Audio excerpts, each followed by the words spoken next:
Welcome. We begin our look at the Second World War by exploring the tools of secrecy and the war in the shadows. The Enigma machine was a cipher device used extensively by all branches of the German military to encrypt their communications. It was not one single machine, but a family of electromechanical rotor devices. Its origins, however, were not military. It was invented by a German engineer named Arthur Scherbius after the First World War, and was intended for commercial use, allowing banks and businesses to secure their telegrams. The German military saw its potential in the 1920s and began adopting it, creating their own modified, more secure versions. The machine itself looked like a typewriter housed in a wooden box. It was portable and powered by a battery. It had a keyboard for typing in the plain text and a Lamboard or Lampenfeld, where a letter would light up, showing the encrypted result. The heart of the Enigma was its set of rotors or scramblers. A standard German army, or Wehrmacht, Enigma used 3 rotors, chosen from a pool of 5. Each rotor was a thick-bodied wheel, containing a complex web of internal wiring. When a key was pressed, an electrical signal would travel into the first rotor, be scrambled, pass to the second, be scrambled again, pass to the third, and be scrambled a final time. After passing through the 3 rotors, the signal would strike a unique component called the reflector, or Umkehrwalls. The reflector would send the signal back through the 3 rotors, but on a different path, scrambling it again before it went to the Lamboard. This reflector was a key feature. It ensured that if you typed A and got K, typing K on the same setting would give you A. This made decryption simple if you had another Enigma machine. But the reflector also created a critical, statistical flaw.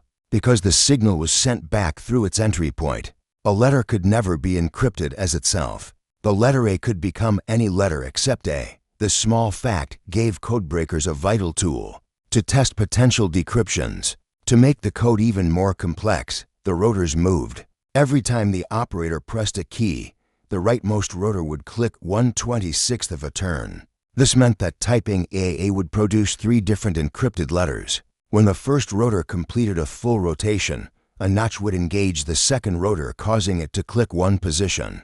And when the second rotor completed its rotation, it would move the third. The operational security of the Enigma rested entirely on the daily key. This was a list of settings, distributed to all operators on paper, often in water-soluble ink. This list dictated the rotor order, the ring settings, and the plug board connections for a 24-hour period. Losing this key sheet was a catastrophic failure, as it would give the Allies weeks of decryptions. As a final layer, the German military added a plug board, or Steckerbrett, to the front of the machine. This was a simple patch panel that allowed the operator to swap pairs of letters before the signal even entered the rotors and after it came back out. By using just 10 cables to swap 10 pairs of letters, the number of possible daily settings was increased from millions to over 158 quintillion. A further complication for codebreakers was the introduction of different models. While the Wehrmacht and Luftwaffe used the 3-rotor Enigma, the German Navy, or Kriegsmarine, introduced the M3, and later the M4, or Shark, model. This M for Enigma had 4 rotors, chosen from a pool of 8, dramatically increasing the cryptographic challenge, particularly for the U-boats in the Atlantic. The first people to truly break the Enigma were not the British, but a team of brilliant Polish mathematicians. In the 1930s, Marian Rejewski, Jerzy Rogicki, and Henryk Zagalski from the Polish Cipher Bureau used mathematics and early Bomba machines to reverse engineer the Enigma's internal wiring. They shared their crucial findings with the British and French just weeks before the invasion of Poland in 1939. This act formed the foundation of the entire Allied codebreaking effort. The foundational work of the Polish codebreakers was passed to the British. The top-secret headquarters for this new effort was established at a Victorian country estate in the town of Bletchley in Buckinghamshire. The location was chosen carefully. It was located at the junction of a major railway line connecting it to London, and it was also halfway between the universities of Oxford and Cambridge, which were prime recruiting grounds. The entire operation was given the codename Station X. Bletchley Park was not a traditional military base. It was a campus of academics, mathematicians, linguists, and even crossword puzzle champions.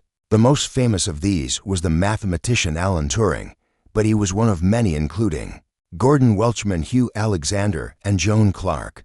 At its peak in 1945, nearly 10,000 people worked at Bletchley Park.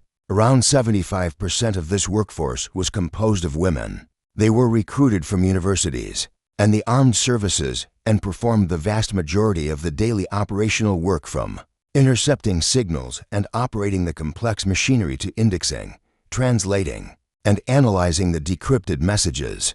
Life at Bletchley Park was defined by absolute, compartmentalized secrecy. People in one part of the operation often had no idea what another part was doing. The work was organized into different huts, which were simple wooden buildings constructed on the grounds of the estate. Each hut had a specific function. Hut 6, for example, was responsible for breaking German Army and Air Force or Luftwaffe Enigma keys. Hut 8, led by Alan Turing, focused on the more complex and more difficult German naval or Kriegsmarine Enigma ciphers. The entire process began with the WWII stations. These were wireless intercept stations scattered across Britain, listening to German radio traffic. They would transcribe the coded Morse signals and send them by motorcycle courier or teleprinter to Bletchley Park. This raw material, thousands of messages a day, was the fuel for the codebreakers. Hut 3 and Hut 4 were the intelligence centers. Once a message was decrypted by Hut 6 or 8, it was sent to them to be translated, analyzed, cross-referenced, and turned into a useful intelligence report. It was their job to understand what the enemy was planning and to pass that information on to commanders in the field. To defeat the Enigma machine, Alan Turing and Gordon Welchman designed a new electromechanical device called the bomb. This machine was not a computer in the modern sense, and it did not decode messages. Its purpose was to find the daily settings of the Enigma machines. The concept of a crib, which was central to the bomb's operation, was simply an assumed piece of plaintext. Bletchley's linguists would guess that a message might contain a standard weather report, or a phrase like "and I grupp to the group," or "Keen Bessendieren Erignis," no special occurrences. By matching the pattern of this known text to the encrypted text, they created the logical test that the bomb machine would then run. The bomb worked by testing these cribs. It would rapidly check thousands of possible rotor combinations looking for a logical contradiction. When it found a setting that did not result in a contradiction, it would stop, giving the operators a potential key. These potential keys were then tested on an Enigma replica machine to see if they produced readable German. The intelligence produced by Bletchley Park was given the codename Ultra. This information was so sensitive that it was guarded above almost all other secrets. The Allies had to go to great lengths to disguise the source of their information. If Ultra revealed the location of a German U-boat, they could not simply send a ship directly to sink it. This would alert the Germans that their code had been broken. While the Allies in Europe were building vast machines to fight a war of mathematics, a different kind of code was being developed in the Pacific theater. This code was based on the human mind and an ancient language. In 1940, the United States Marine Corps was facing a problem. Standard military codes were slow to encrypt and decrypt in the middle of a battle. They were also vulnerable to Japanese codebreakers, who were highly skilled. The Marines needed a code that was both unbreakable and fast. The solution came from a man named Philip Johnston. He was a First World veteran and the son of a missionary who had grown up on the Navajo Nation. He understood the unique properties of the Navajo language known as Dine Bazad. The Navajo language was perfect for a military code. It is a tonal language with a highly complex grammatical structure. Its verbs are intricate and can be modified by thousands of different prefixes. At the time, it was an unwritten language, and it was spoken by almost no one outside of the Navajo people. Johnston proposed his idea to the Marine Corps. In 1942, a pilot program was approved. The first group of 29 Navajo recruits were brought to Camp Elliott in California. This group became known as the First 29. Their job was not just to use the code, but to create it. They developed a two-tiered system. The first tier was a special vocabulary of over 100 terms for common military words. That did not exist in their language. A battleship became Lotso. which means whale. A submarine became beshlo or iron fish. A bomber plane was jesho or buzzard. A tank was chedagahi or tortoise.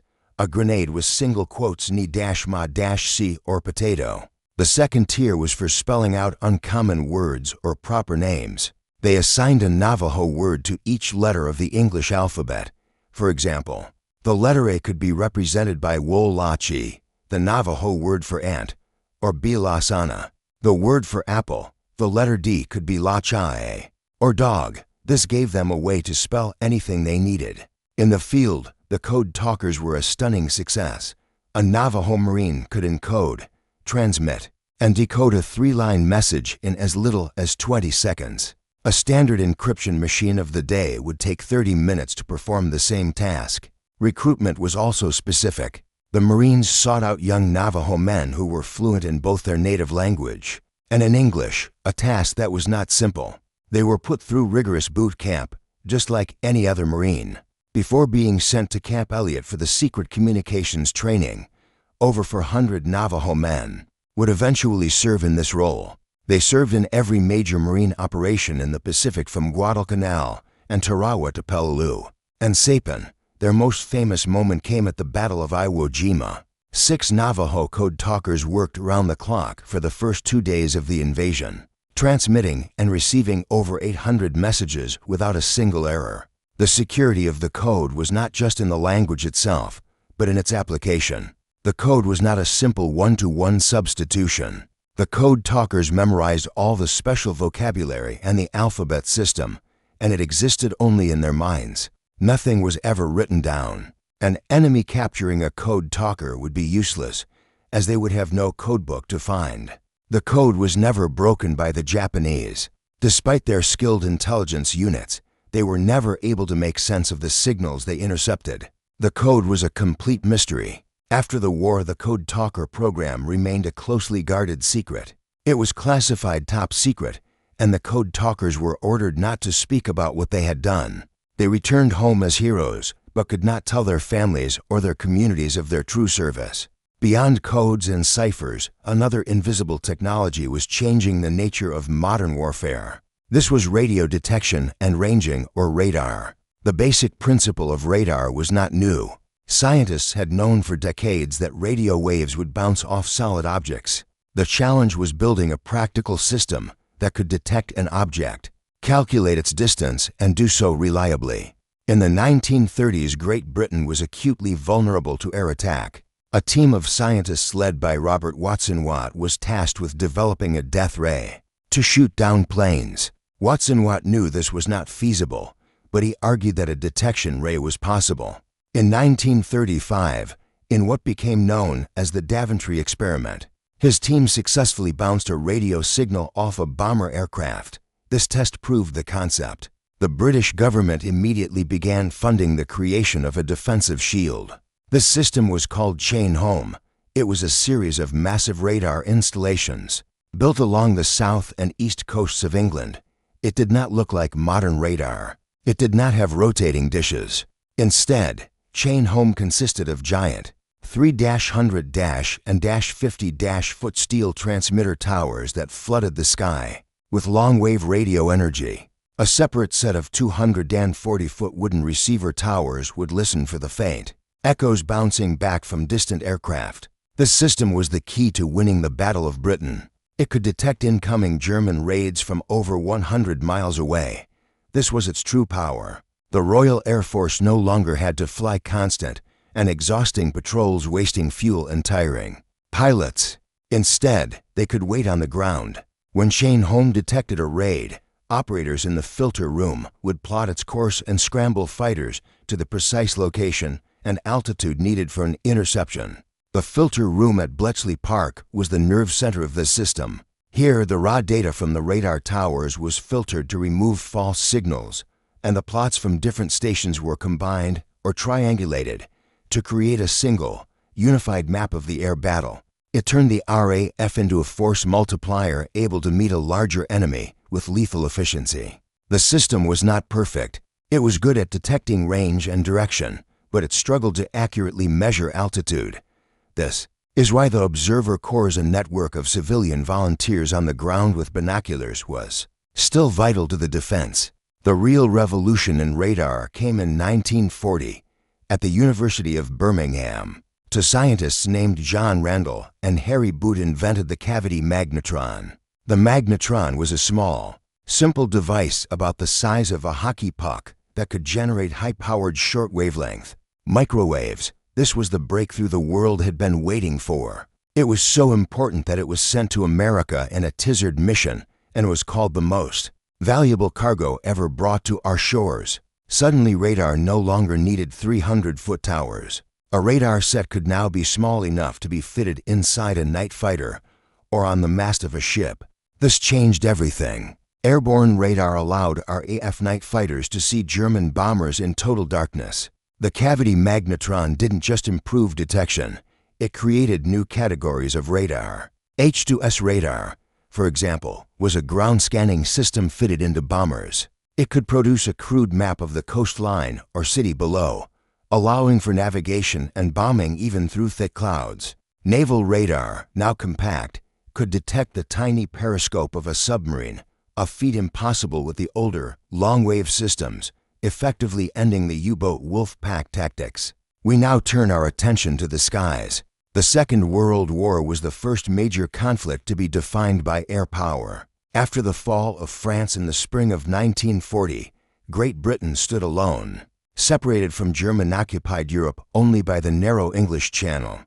Before any invasion could be launched, Germany needed to control the skies. In the summer of 1940, the German Luftwaffe began a campaign to gain air superiority over Great Britain. This would become known as the Battle of Britain. The German plan, codenamed Operation Sea Lion, was a full-scale amphibious invasion of England. But the German High Command knew this was impossible as long as the British Royal Air Force, or RAF, could attack their invasion fleet. The battle is generally divided into four phases. The first, in July, was the Kanalkampf, or Channel Battles, where the Luftwaffe targeted British shipping and coastal defenses. The second phase, Adlerangriff, or Eagle Attack, began in mid-August. This was the all-out assault on RAF airfields, radar stations, and command centers. This was the most critical phase of the battle, as the RAF was being methodically worn down, with its airfields bombed and its pilots exhausted. The defense of Britain was managed by our AF Fighter Command, under the quiet and brilliant leadership of Air Chief Marshal Hugh Dowding. He had overseen the creation of the world's first integrated air defense system. This Dowding system linked the new chain home radar stations with the civilian observer corps, who would visually track the planes. This information was fed to a central filter room, where the raids were plotted on a giant map. This complete picture was then relayed to group headquarters, who would scramble fighter squadrons from specific sector stations to intercept the raids with maximum efficiency. It was a system that allowed the outnumbered RAF to be exactly where they were needed, with no wasted effort. The turning point came on September 7, 1940. Frustrated by the RAF's refusal to break, and in retaliation for an RAF raid on Berlin, the Luftwaffe shifted its focus from the critical airfields to a mass bombing of London. This decision, to begin the Blitz, was a profound strategic error. It gave the battered airfields and exhausted RAF pilots a vital, unlooked-for period of rest and recovery. On September 15, 1940, the Luftwaffe launched a massive daylight attack on London. Believing the RAF to be broken, they were met by a large, coordinated, and ferocious defense. The German losses were so severe that it became clear to the German High Command that air superiority had not been and could not be achieved. The invasion was postponed indefinitely. It was the first major strategic defeat for Germany, proving the Third Reich was not invincible. The most iconic aircraft of this battle, and perhaps of the entire war, was the Supermarine Spitfire. Its design was revolutionary, stemming from the work of R.J. Mitchell, who had designed high-speed racing seaplanes in the 1920s. This gave the Spitfire an unmatched aerodynamic pedigree, resulting in its most famous feature, the thin, graceful, elliptical wing. This wing shape was not just for aesthetics. It was an aerodynamic ideal, providing the lowest possible drag for the amount of lift it created. This allowed the Spitfire to have a higher top speed and a much faster rate of climb than its contemporaries, which was vital for its role as an interceptor. The thin wing also provided the space needed to house its machine gun armament and its main landing gear, which retracted outward. The first production models, the Mark I, were armed with 8 Browning .303 caliber machine guns. This armament was chosen based on calculations that a 2-second burst, firing for 1,000 to 100 rounds per minute, was the best way to secure a kill in a high-speed, split-second dogfight. Later models, like the Mark V, would introduce cannons, but the 8-gun fighter was the staple of 1940. The Spitfire was powered by the equally legendary Rolls-Royce Merlin engine, a liquid-cooled V12 piston engine. In the Battle of Britain, this engine had one significant disadvantage compared to its German rival. The Merlin used a float-chamber carburetor. If a Spitfire pilot pushed the stick forward into a sudden dive, this negative G-force would cause the fuel to float upwards, momentarily starving the engine of fuel and causing it to cut out. While the Spitfire was the star, it was not the most numerous RAF fighter. That distinction belonged to the Hawker Hurricane, a tougher, more rugged, and more stable aircraft. The Hurricane was considered a better bomber-destroyer, as it was a steadier gun platform. The General RAF tactic was to have the Hurricanes engage the German bombers, while the faster, more agile Spitfires would climb to engage the high-altitude fighter escorts. The Spitfire's design was so successful that it was the only Allied fighter to be in continuous production and front-line service for the entire war. From the first day to the last, it was constantly upgraded. The Mark V was the workhorse of the mid-war. The Mark IX was rushed into service in 1942 to counter the threat of the new German Focke-Wulf 190. Other variants were created for photo reconnaissance, stripped of all weapons and armor. Over 20,000 Spitfires were built in more than 24 variants. It was a masterpiece of engineering, beloved by its pilots, who often described it as being sensitive, responsive, and like an extension of their own body. It remains in the public imagination, the symbol of Britain's defiance and eventual victory. The main adversary for the Spitfire and Hurricane was the German Messerschmitt Bf 109. Often called the Me 109, this aircraft was the backbone of the Luftwaffe's fighter force, a position it held for the entire war. It was designed by Willy Messerschmitt in the mid-1930s, competing for a new fighter contract for the rearming German Air Force. Like the Spitfire, the Bf 109 was a modern, all-metal, monocoque design with a closed canopy and retractable landing gear. But where the Spitfire was graceful and curved, the 109 was angular, sharp, and purely functional. It was designed for speed and ease of mass production. It had a much smaller wing than the Spitfire, which gave it a high top speed, but also made it less maneuverable in a tight, turning dogfight. The Bf 109 had several distinctive design features. One was its narrow track landing gear, which was attached to the fuselage, not the wings. This allowed the wings to be removed for transport, but it also made the landing gear weak and unstable. This narrow track was a significant flaw, causing thousands of accidents on landing and takeoff, destroying more 109s on the ground than the Allies did in the air. Its engine was the Daimler-Benz DB601, an inverted V12, by mounting the engine upside down. The propeller shaft was lower, giving the pilot an excellent, unobstructed view over the aircraft's nose, which was particularly useful in combat. A key feature of this engine was its use of direct fuel injection. This single piece of technology gave the Bf 109 a critical tactical advantage. It was immune to the negative G-forces that plagued the Spitfire's carburetor. A German pilot, if being chased, could simply push the stick forward into a bunt, a negative G dive. If a Spitfire pilot tried to follow, their engine would cut out, and they would lose their target.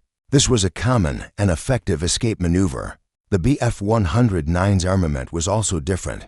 Rather than wing-mounted machine guns, its designers preferred to centralize the firepower. The Eoramiel model, used in the Battle of Britain, featured 2 machine guns in the nose and 20mm cannons in the wings. Later models perfected the motor cannon concept, a cannon that fired through the propeller hub itself, concentrating its explosive shells in a single, deadly point.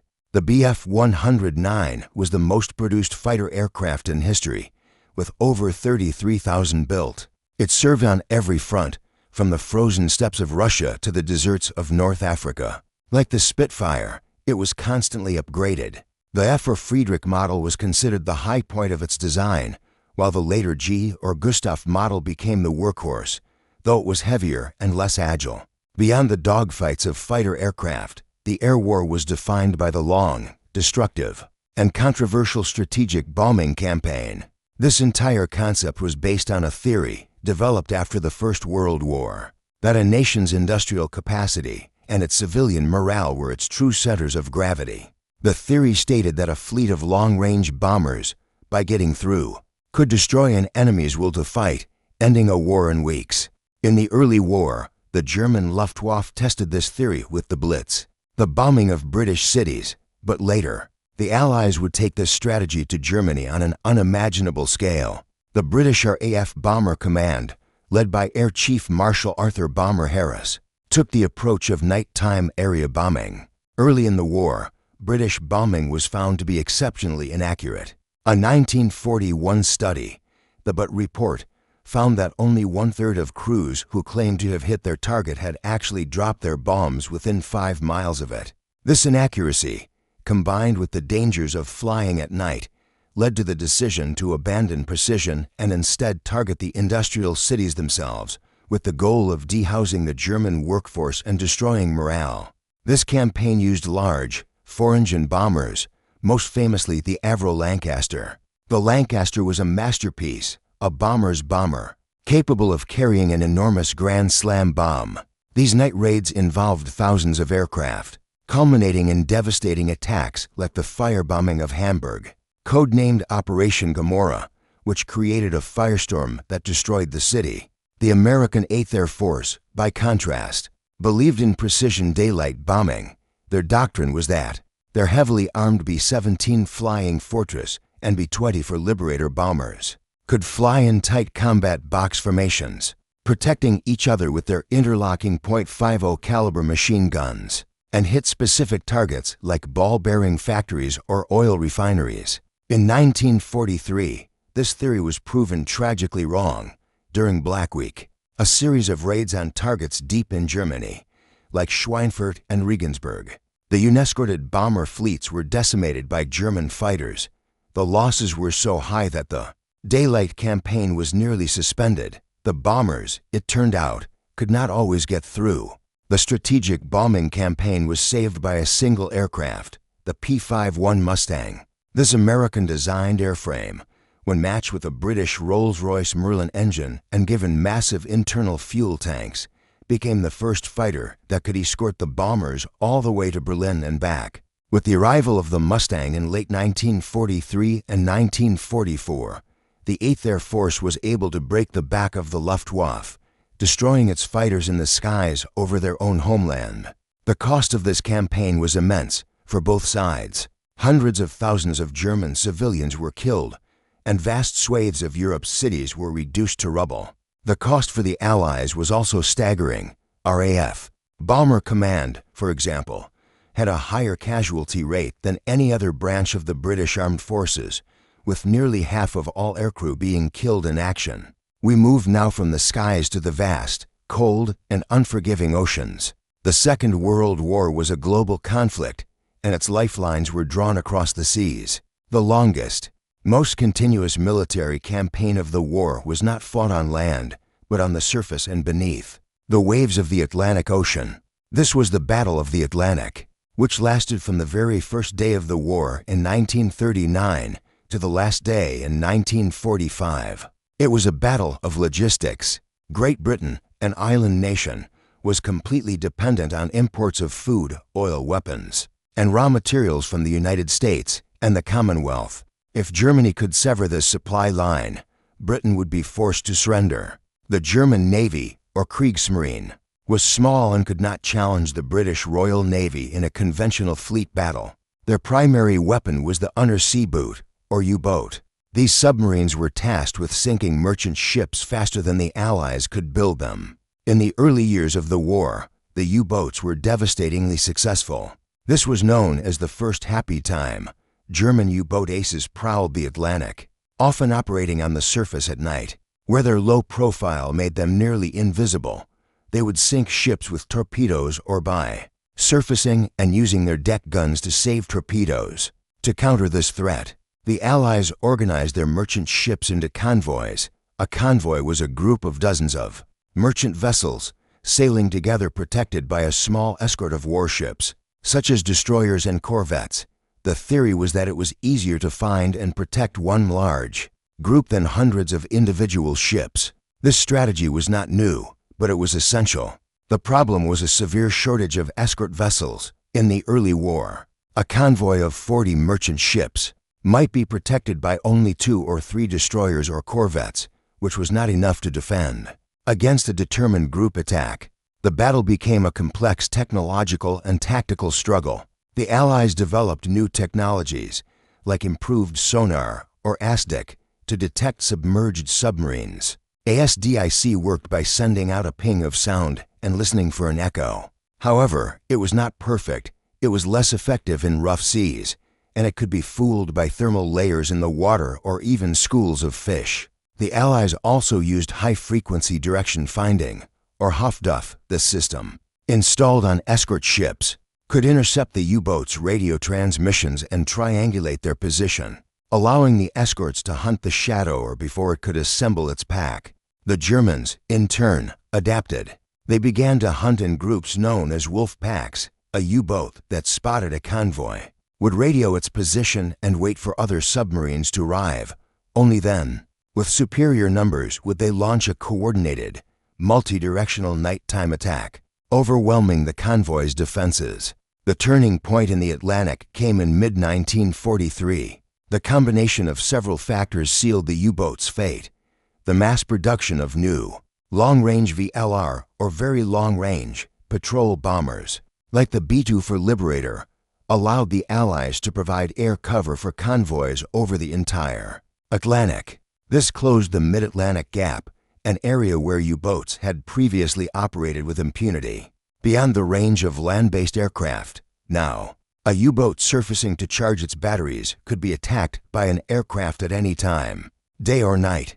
The new, compact, cavity magnetron radar, which we discussed earlier, could be fitted into these aircraft, allowing them to detect surfaced U-boats even in total darkness or fog. The introduction of more and better equipped escort ships like the Flower-class corvettes and the use of escort carriers meant the U-boats were now the hunted instead of the hunters.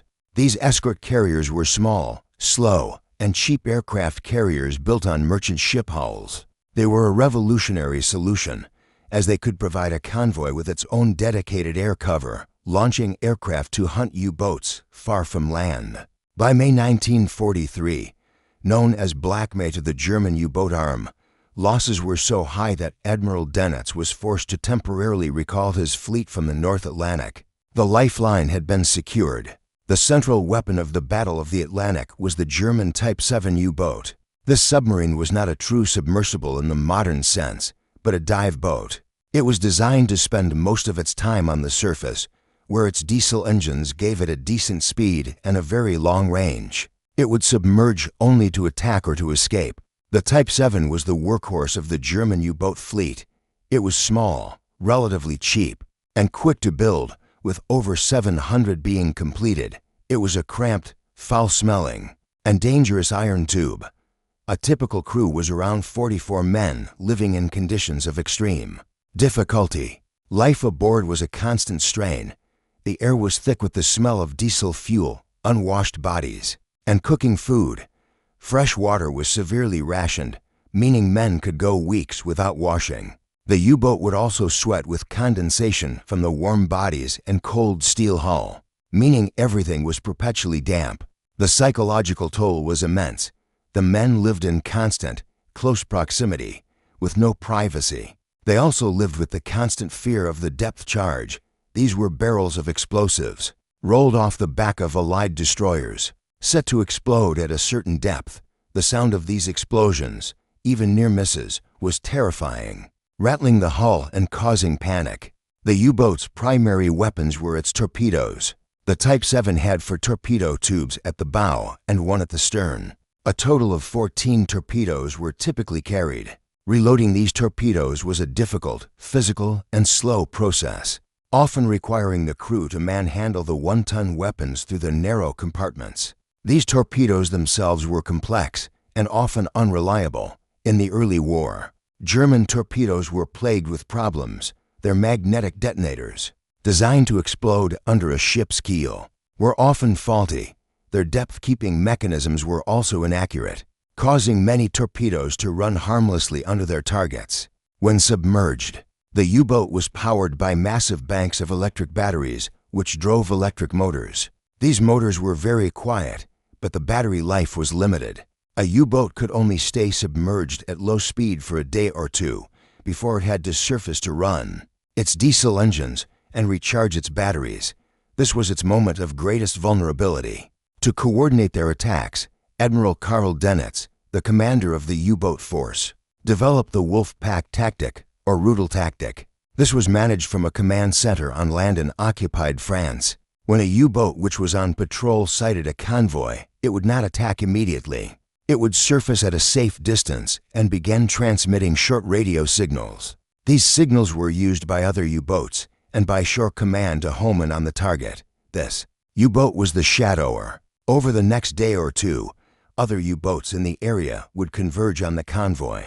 Once a critical mass of perhaps 5 to 10 submarines was assembled, Dönitz would give the order to attack. The attack was almost always carried out on the surface at night. The U-boats would penetrate the outer ring of warship escorts. Their low, small profiles made them incredibly difficult to spot in the dark. Once inside the convoy, they would fire their torpedoes at the large, slow-moving merchant ships, causing chaos and destruction before slipping away in the darkness to submerge at dawn. This tactic was responsible for the sinking of thousands of Allied ships. While the Type 7 was the most numerous, Germany also built other types.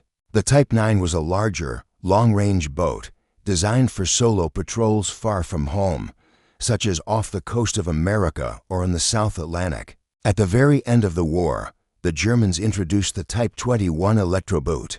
This was a true submarine, designed to operate almost entirely submerged, with a high underwater speed and a massive battery capacity.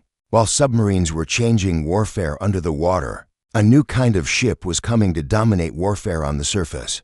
This was the aircraft carrier. Before the Second World War, the dominant warship was the battleship, with its massive guns. But the carrier was about to prove that an airplane with a torpedo or a bomb was a far more flexible and longer-range weapon. The first nation to truly understand this was not the Americans, but the British and the Japanese. In November 1940, the British Royal Navy launched a daring raid on the Italian fleet at anchor in Taranto Harbor. They used a single, old aircraft carrier, the Illustrious, to launch a wave of just 21 obsolete Swordfish biplanes. These slow-moving canvas-covered planes sank 3 Italian battleships for the loss of only 2 aircraft. The age of the battleship was over.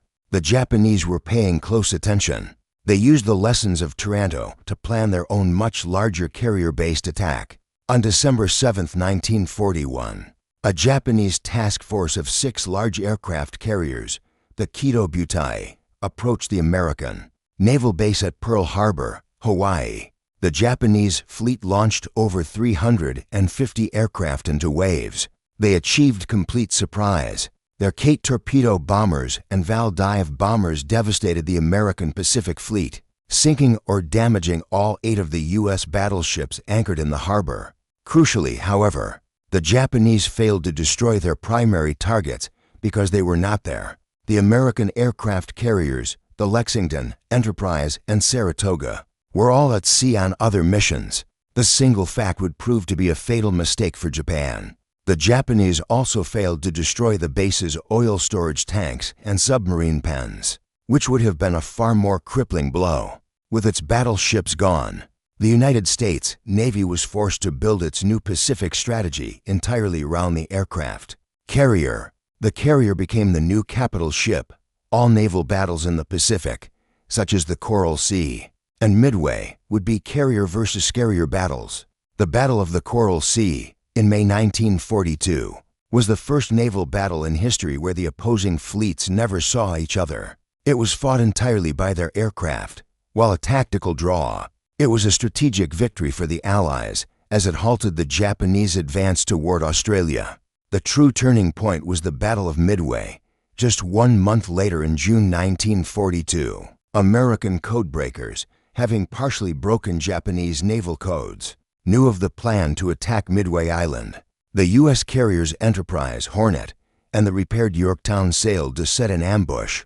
In a single, devastating 5-minute period, American Dauntless dive bombers, arriving at the perfect moment, caught the Japanese carriers with their decks full of refueling and rearming planes. They sank 3 Japanese carriers in minutes. A fourth, the Hiryu, was sunk later that day. This battle, in which Japan lost its 4 best carriers and its irreplaceable veteran pilots, was a blow from which the Japanese Navy would never recover. These new battles were strange and impersonal. The opposing fleets often never even saw each other. The fighting was done at a range of over 200 miles by the pilots and their aircraft. The entire battle was a contest to find the enemy's carriers and sink them before they could sink yours. The carrier was, in effect, a mobile airfield. A Yorktown-class carrier could hold around 90 aircraft. These included Wildcat fighters for defense, Dauntless dive bombers for precision attacks, and Avenger torpedo bombers for sinking large ships. The flight deck was a scene of intense, dangerous, and highly choreographed activity, all managed by the landing signal officer, or LSO, who was responsible for guiding pilots back to the small, pitching deck. The rise of the carrier also led to the task force concept. A carrier never sailed alone. It was the queen of a large group of supporting ships. Fast battleships, cruisers, and destroyers would surround the carrier in a massive ring, their main job being to provide a dense screen of anti-aircraft fire to protect their valuable and vulnerable floating airbase at the center. The rise of the aircraft carrier meant the sun was setting on the age of the battleship. For centuries, the ship of the line and its successor, the dreadnought, had been the ultimate symbol of naval power.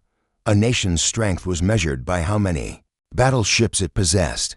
These ships were the largest moving objects ever created by man. They were floating fortresses, covered in thousands of tons of steel armor, and armed with enormous turret-mounted guns firing shells the weight of a small car over distances of more than 20 miles.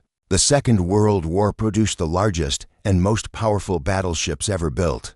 The German Bismarck was a fast, modern, and deadly hunter on its first and only mission in 1941.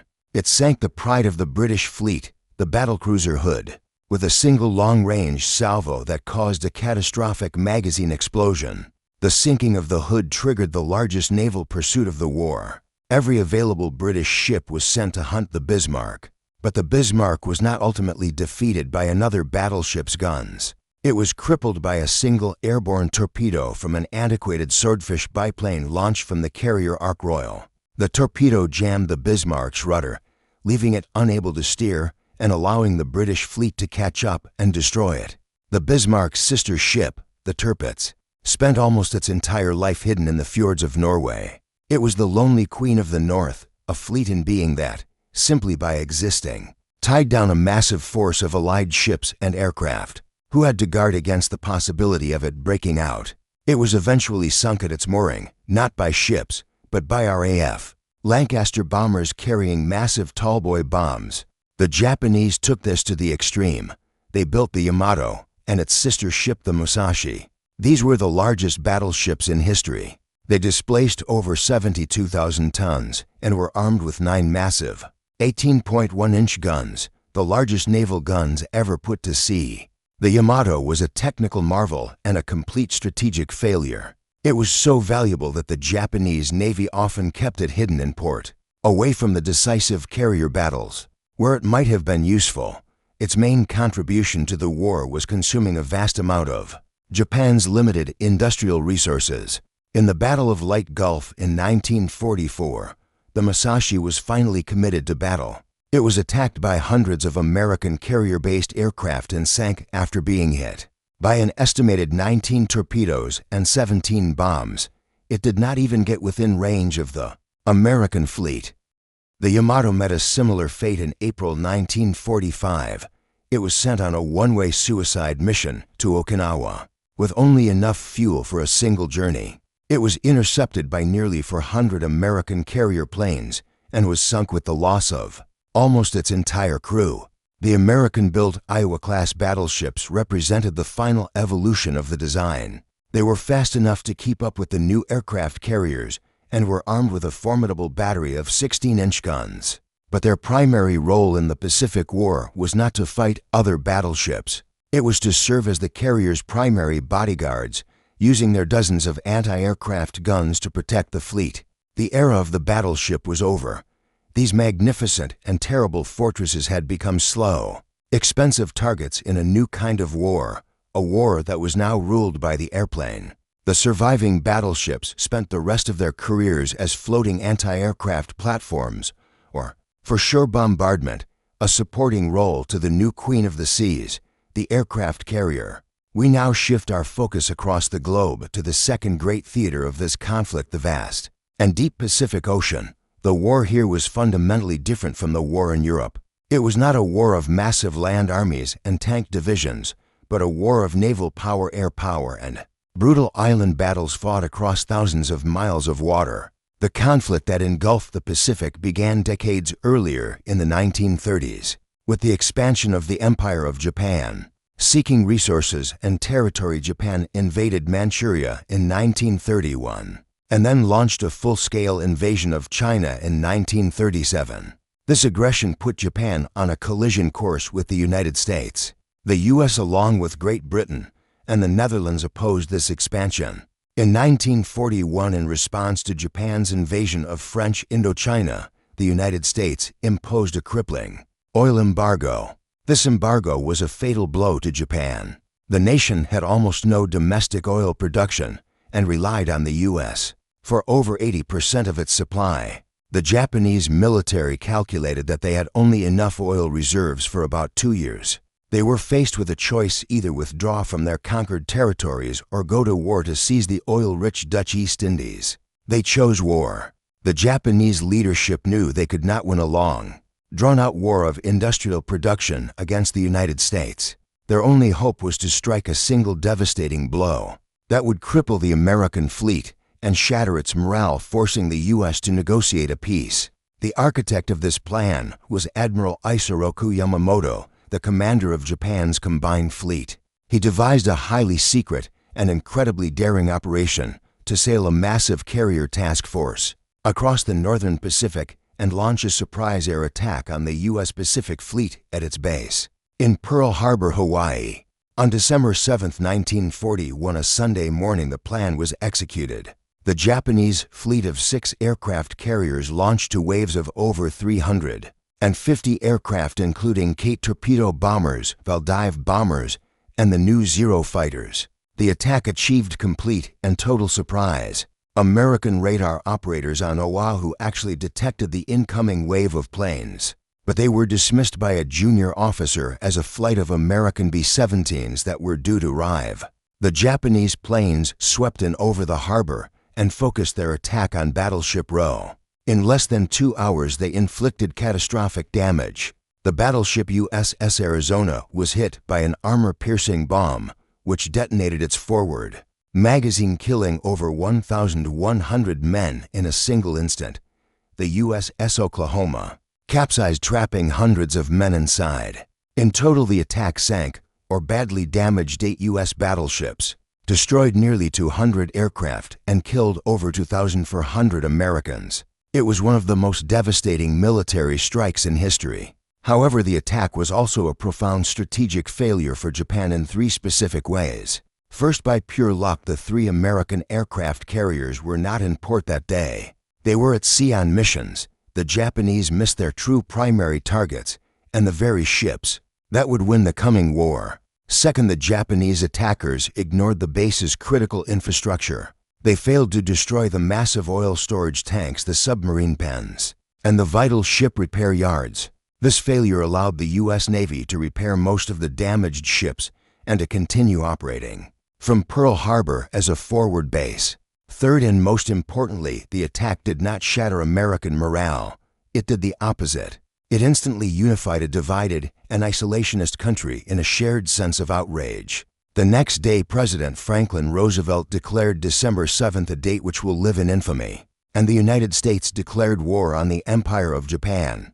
The weapon that enabled Japan's stunning early victories from Pearl Harbor to the Philippines was its remarkable fighter plane, the Mitsubishi A-6M, known to the Allies as the Zero. When the Zero first appeared in 1940, it was a complete shock to Allied pilots. It was without question the finest carrier-based fighter in the world.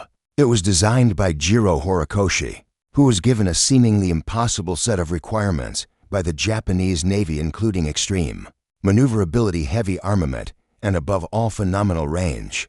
To achieve this, Horikoshi made one driving design choice. He made the aircraft unbelievably lightweight. The airframe was built from a new top-secret aluminum alloy, and every possible ounce of weight was stripped away through techniques like drilling holes in the metal frame. This obsession with lightness gave the Zero its legendary performance. It could outclimb and outturn any Allied fighter it faced in 1941 and 1942, including the American P-40 Warhawk and the British Spitfire. Its agility in a low-speed dogfight was unmatched. Its range was also extraordinary, far greater than any of its opponents. This allowed it to escort Japanese bombers on deep penetration raids far from their bases, or carriers missions that Allied fighters simply could not perform. It was also heavily armed for its time. Most fighters carried only machine guns, but the Zero was equipped with two 7.7mm machine guns in the nose and a powerful 20mm cannons in the wings, which could shred an enemy aircraft in a single burst. But the Zero's incredible strengths were also its greatest weaknesses. To achieve that lightweight, the designers had completely sacrificed protection.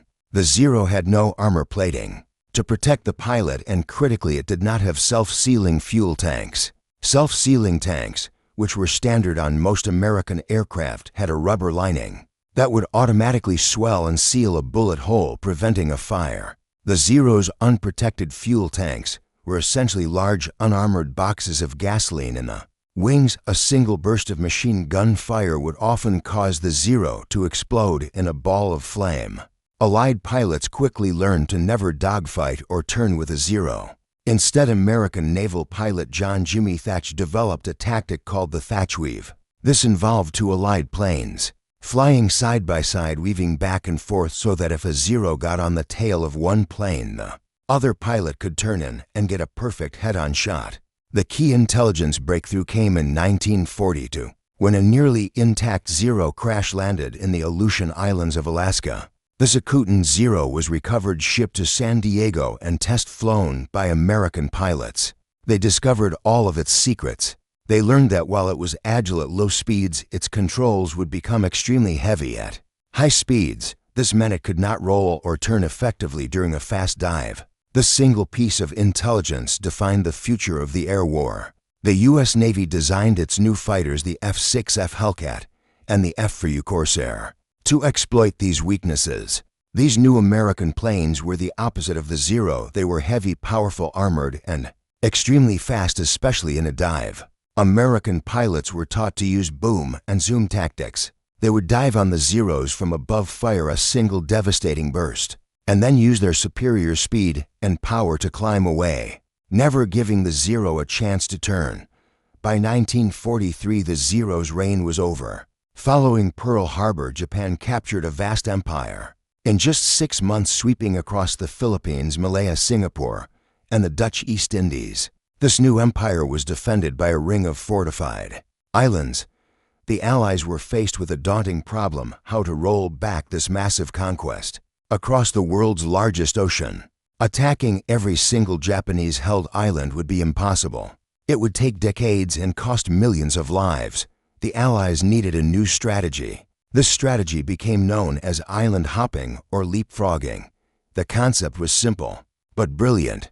Instead of attacking the most heavily fortified Japanese strongholds like the massive naval base At Rabaul, the Allies would simply bypass them. They would use their superior naval and air power to attack weaker, less defended islands in the same island chain. These islands would be captured and quickly turned into new Allied air bases and supply depots. From these newly captured islands, Allied bombers could then attack and neutralize the larger Japanese strongholds that they had skipped.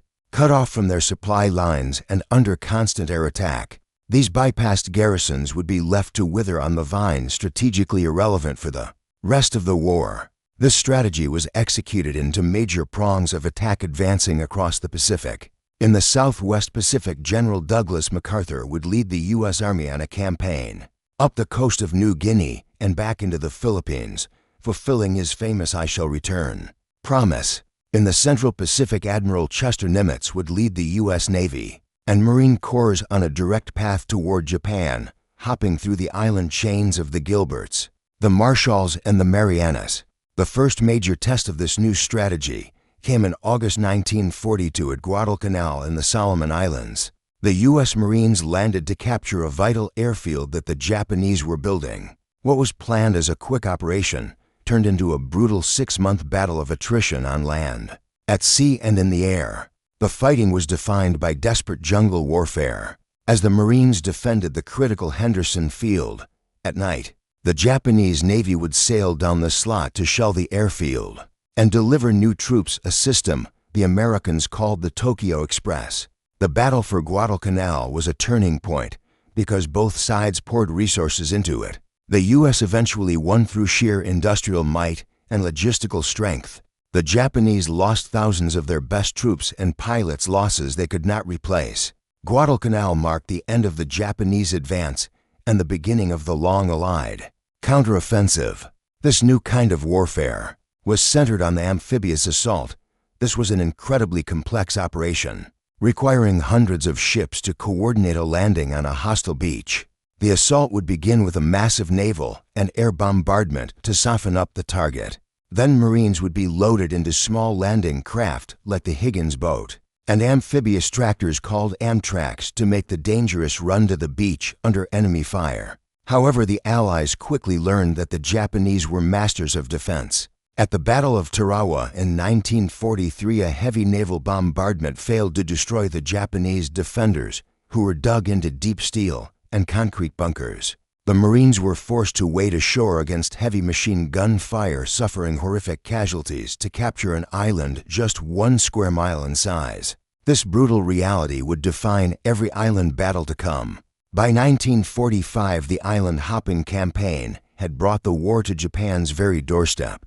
The next logical steps were the invasions of 2 islands, considered part of the Japanese inner defense ring, Iwo Jima and Okinawa. Iwo Jima was a tiny volcanic island only 8 square miles in size. It was strategically vital for one reason. It sat directly between the new American B-29 Superfortress bomber bases in the Mariana Islands and the Japanese mainland. Japanese fighters based on Iwo Jima were intercepting the American bomber fleets. The island also acted as a radio warning station, alerting Tokyo of impending raids. The U.S. wanted to capture the island's airfields to stop these interceptions and to provide a vital emergency landing strip for damaged B-29s returning from Japan. The island's commander, General Tadamichi Kurabayashi, knew he could not win. His sole objective was to inflict the maximum number of casualties on the Americans, to try and break their will to invade the homeland. He completely changed Japanese defensive tactics. He forbade the traditional banzai charge on the beaches as a useless waste of lives. Instead, he ordered his 21,000 defenders to go underground. For months, they built a massive interconnected fortress inside the island and its dominant volcano, Mount Suribachi. This network included 11 miles of tunnels linking thousands of hidden pillboxes, bunkers, and artillery positions. When the Marines landed in February 1945, after a heavy bombardment, they were met by a strange silence. Then the Japanese opened fire from their thousands of concealed positions. The island became a hell of machine gun crossfire and pre-sighted mortar barrages. The battle lasted for 36 days. It was not a battle of maneuver, but of grinding attrition. The Marines had to destroy the defenders one by one using flamethrowers, demolition charges, and grenades to clear the caves and tunnels. Almost the entire Japanese garrison of 21,000 men was killed. The U.S. suffered over 26,000 casualties, including nearly 7,000 killed. It was the only battle in the Marine Corps' entire history where American casualties outnumbered those of the enemy. The iconic photograph of the flag raising on Mount Suribachi became a symbol of this terrible cost. Just days after Iwo Jima was secured, the next invasion began at Okinawa. This was the final island before the Japanese mainland. This was not just a garrison, this was Japanese home territory. With a large civilian population and an army of over 100,000 men. The Battle for Okinawa, which began on April 1, 1945, was the largest amphibious assault of the Pacific War. The fighting on land was even more brutal than Iwo Jima, as American soldiers fought their way south against fanatical resistance in a sea of mud and rain. At sea, the Japanese unleashed their most desperate weapon, the kamikaze, or divine wind. These were suicide attacks by pilots who would deliberately crash their bomb-laden aircraft directly into American ships. These attacks caused terrifying damage to the U.S. fleet. Over 30 ships were sunk and hundreds more were damaged. The kamikaze attacks inflicted thousands of casualties on the Navy and demonstrated the fanaticism that the Allies would face during an invasion. The battle for Okinawa lasted nearly 3 months. The Japanese army was annihilated. Over 110,000 Japanese soldiers were killed. The U.S. suffered over 50,000 casualties. On land and at sea, their highest of any single battle in the war. Most tragically, as many as 150,000 Okinawan civilians died caught in the crossfire or forced into mass suicide by the Japanese army. The horrific cost of Iwo Jima and Okinawa weighed heavily on American leaders. It provided a stark calculation of the potential cost of invading the Japanese home islands, a calculation that would lead directly to the decision to use the atomic bomb. We now turn away from the battlefields to the factories, farms, and cities of the nations at war. This was a total war, a conflict won not just by soldiers, but by the civilians who supported them. This was the war on the home front.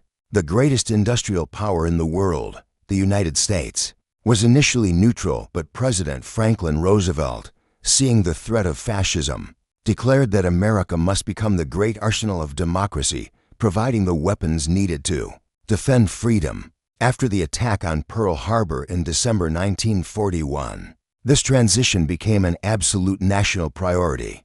The American economy was transformed from a civilian, consumer-based system to the most powerful military production engine in history. Automobile plants in Detroit, like Ford, General Motors, and Chrysler, stopped producing civilian cars almost overnight. They were retooled with incredible speed to produce tanks, aircraft engines, and military trucks. The government established the War Production Board to manage this immense industrial mobilization.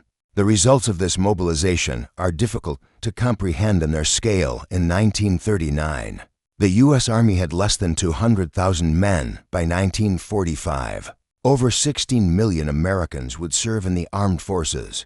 The production numbers were staggering. Over the course of the war, American factories produced 300,000 aircraft, including nearly 100,000 B-20 for Liberator and B-17 Flying Fortress bombers. They built over 86,000 tanks and 2.5 million trucks. A prime example of this industrial might was the Liberty ship program to counter the U-boat menace. America needed to build cargo ships faster than Germany could sink them. The industrialist Henry J.K. Iser applied assembly line techniques to shipbuilding. Instead of building a ship from the keel up in one place, Kaiser's shipyards built ships in modules. These large, prefabricated sections were built simultaneously all over the yard and then brought to the dry dock to be welded together. The results were astonishing. What had once taken months to build was now reduced to weeks, and then just days. At its peak, the yards were launching a new ship, on average, every single day. The SS Robert E. Peary was famously assembled in just 4 days and 15 hours, from start to finish. Another icon of this production was the Willow Run factory in Michigan. Built by the Ford Motor Company, It was a brand new, 1-mile-long assembly building designed to produce B-20 for Liberator bombers, using automotive assembly line techniques. After a difficult start, the plant eventually became a marvel of production at its peak in 1944.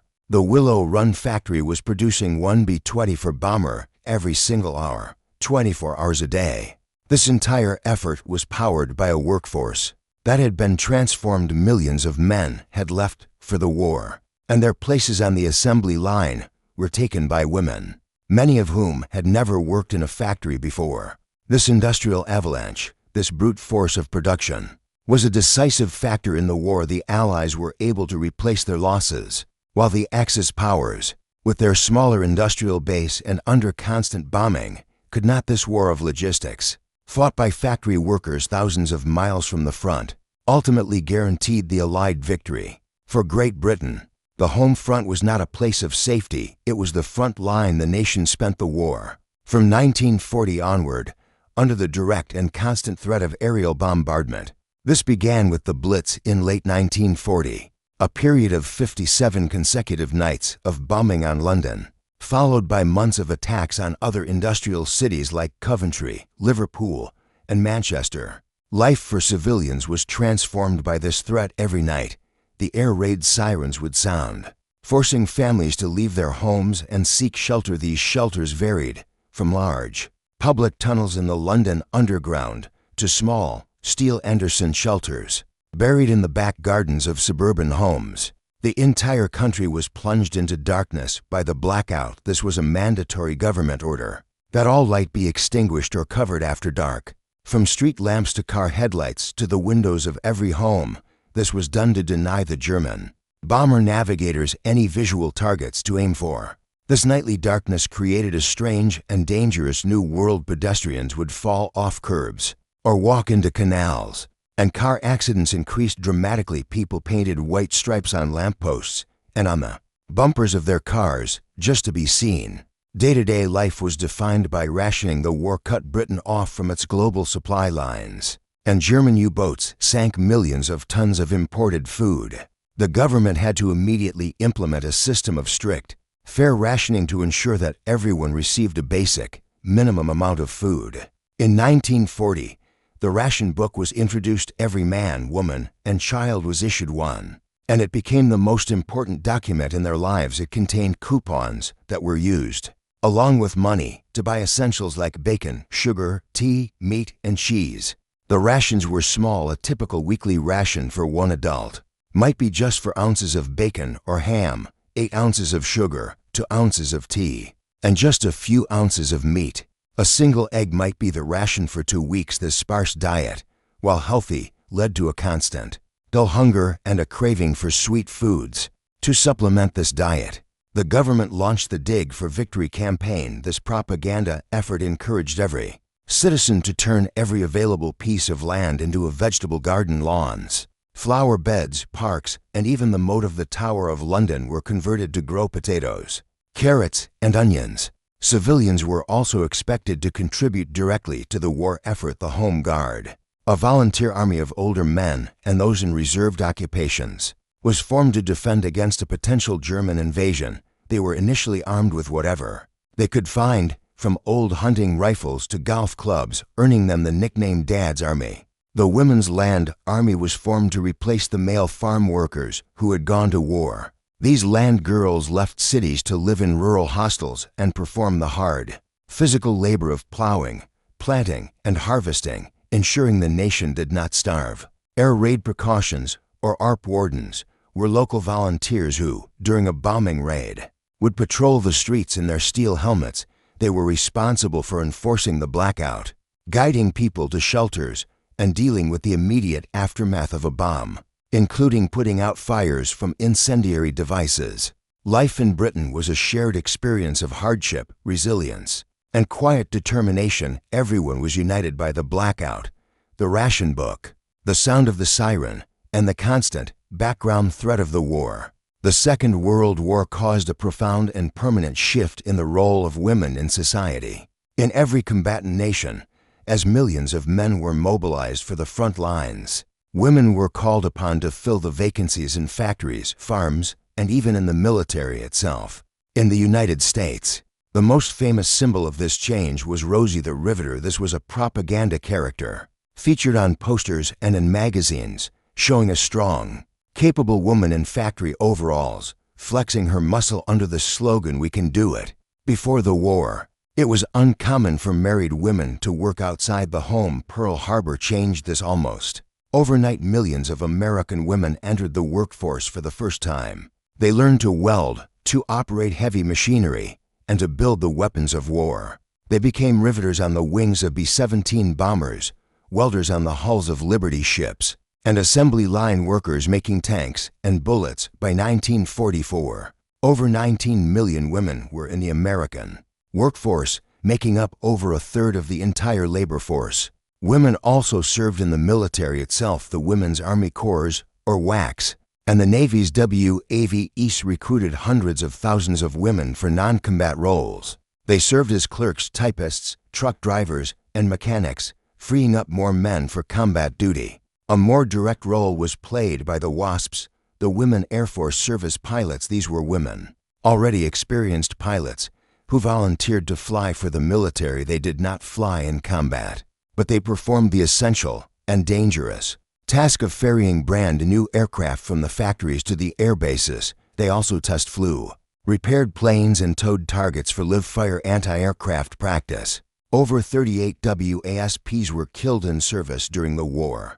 In Great Britain, the government went even further. In 1941, Britain became the first country to conscript women into military service. Unmarried women between the ages of 20 and 30 were given a choice: join one of the auxiliary services or work in essential industry. Thousands joined the Auxiliary Territorial Service, or ATS. These women operated the vital anti-aircraft gun batteries that defended Britain. They were not permitted to fire the guns themselves, but they did everything else. They were the range finders, the spotters, and the radar operators, tracking the incoming German bombers.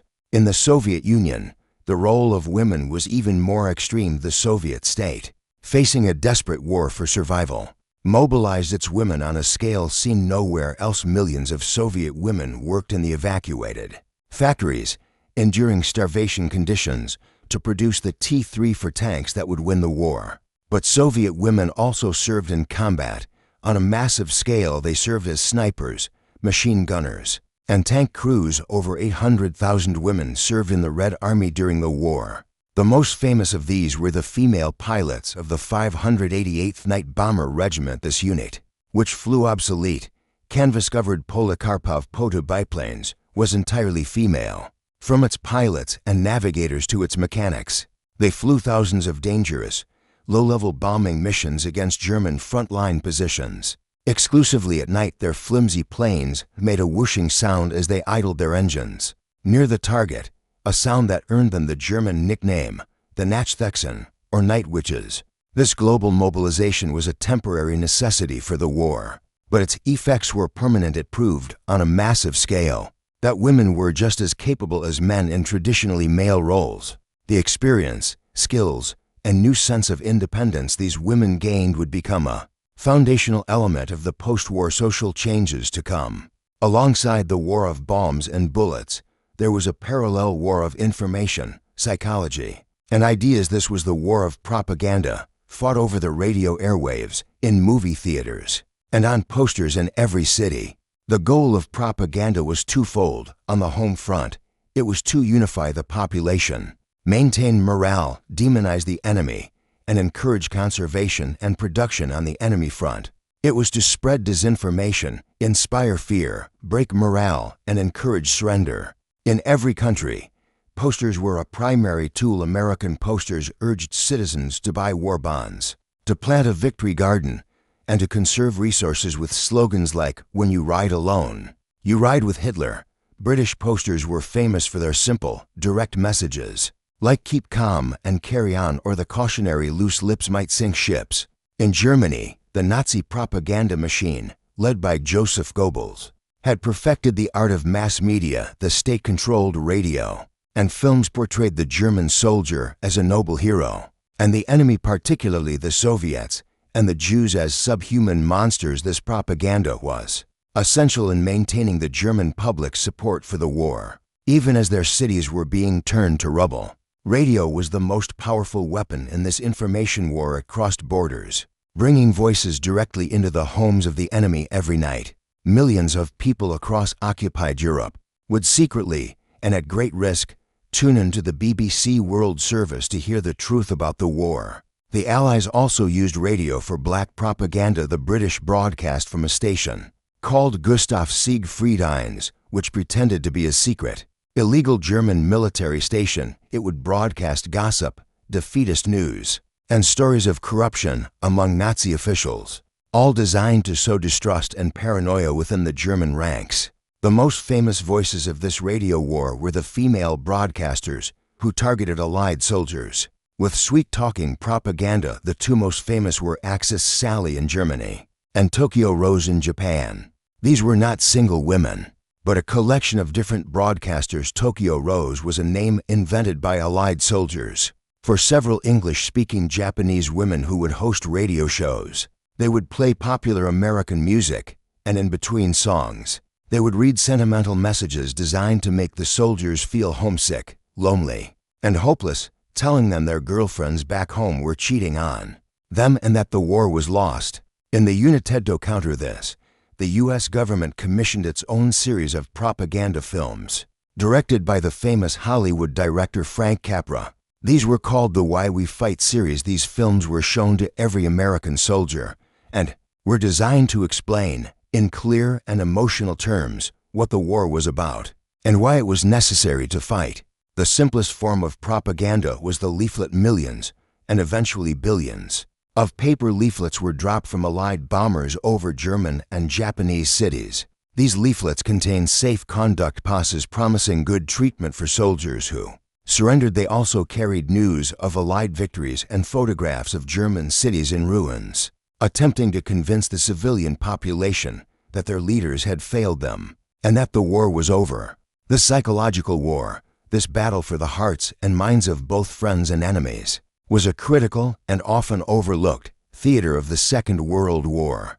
We return now to the war in Europe. For 2 years, while the Soviet Union bore the brunt of the land war, the Western Allies had been fighting in the Atlantic, in the skies over Germany, and in North Africa and Italy. But the final, decisive campaign of the war in the West was yet to begin. This was the long-awaited Second Front, the great amphibious invasion of German-occupied France. The operation was codenamed Overlord, and it was the most complex military operation ever planned in human history. The supreme commander of this Allied expeditionary force was the American general Dwight D. Eisenhower. He was responsible for coordinating the massive, multinational land, sea, and air forces that would be required for the assault. The target location was the coast of Normandy, in northwestern France. The Germans, led by Field Marshal Erwin Rommel, knew an invasion was coming. They just did not know where or when. They expected the landing to come at the Pas de Calais, the narrowest point in the English Channel, and had heavily fortified that coastline. To convince the Germans that Calais was the true target, the Allies launched Operation Bodyguard, the most extensive deception plan of the war. They created an entire phantom army, the 1st U.S. Army Group, or FUSAG, based in Kent, directly opposite Calais. This ghost army was given a real commander, the famous General George S. Patton, whom the Germans respected and feared. The Allies built thousands of inflatable, rubber decoy tanks and trucks, created fake radio traffic, and used double agents to feed false information to German intelligence. This deception was so successful that even after the Normandy landings began, Hitler kept his best panzer divisions in Calais, believing Normandy was just a diversion. The invasion, D-Day, was set for June 6, 1944. It began in the pre-dawn darkness with a massive airborne assault.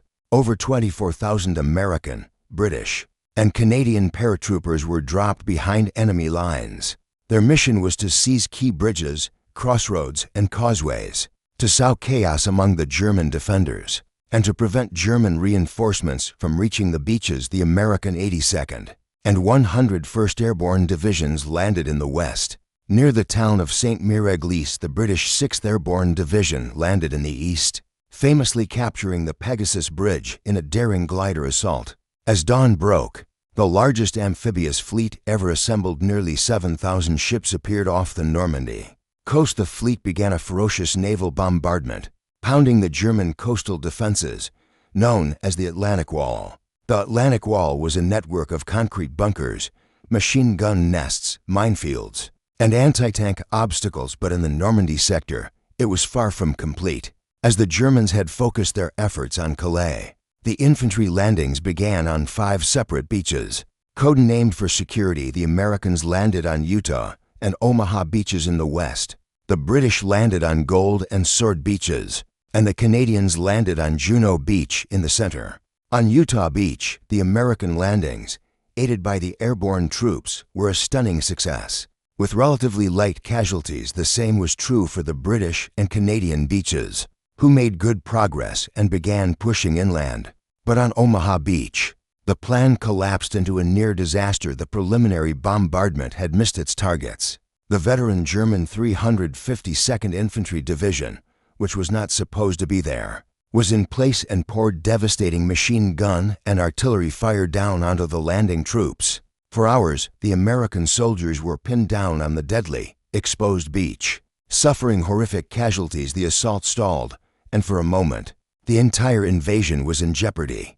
It was only through the desperate, small-scale leadership of junior officers and soldiers, who slowly organized and fought their way up the bluffs, that a foothold was finally and bloodily secured.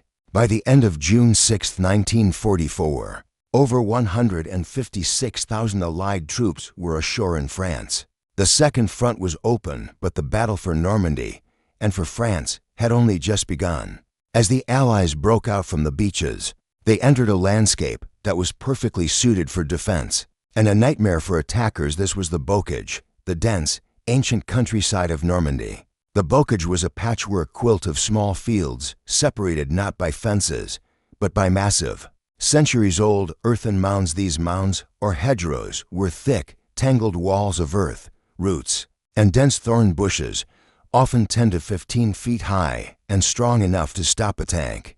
This landscape was a natural fortress for the German defenders. It negated the Allies' greatest advantages, their air power and their mobility. An Allied tank or infantry squad could clear one hedgerow, only to find themselves in another small, enclosed field, facing another hedgerow just 100 yards away. Each field became a separate, miniature battlefield, a killing zone pre-sighted by German machine guns, mortars, and hidden 88mm anti-tank guns. The Germans were masters of this close-quarters, defensive warfare. The primary American tank in this fight, and for the entire war, was the M for Sherman. It was the workhorse of the Allied armies. A counterpart to the Soviet T-30. For the Sherman's great strength was not in its individual quality, but in its quantity and its design for mass production. Like the T-34, the Sherman was mechanically reliable, easy to repair, and easy to produce. American factories built nearly 50,000 of them. But on a 1-to-1 basis against the new German tanks of 1944, the Sherman was badly outclassed.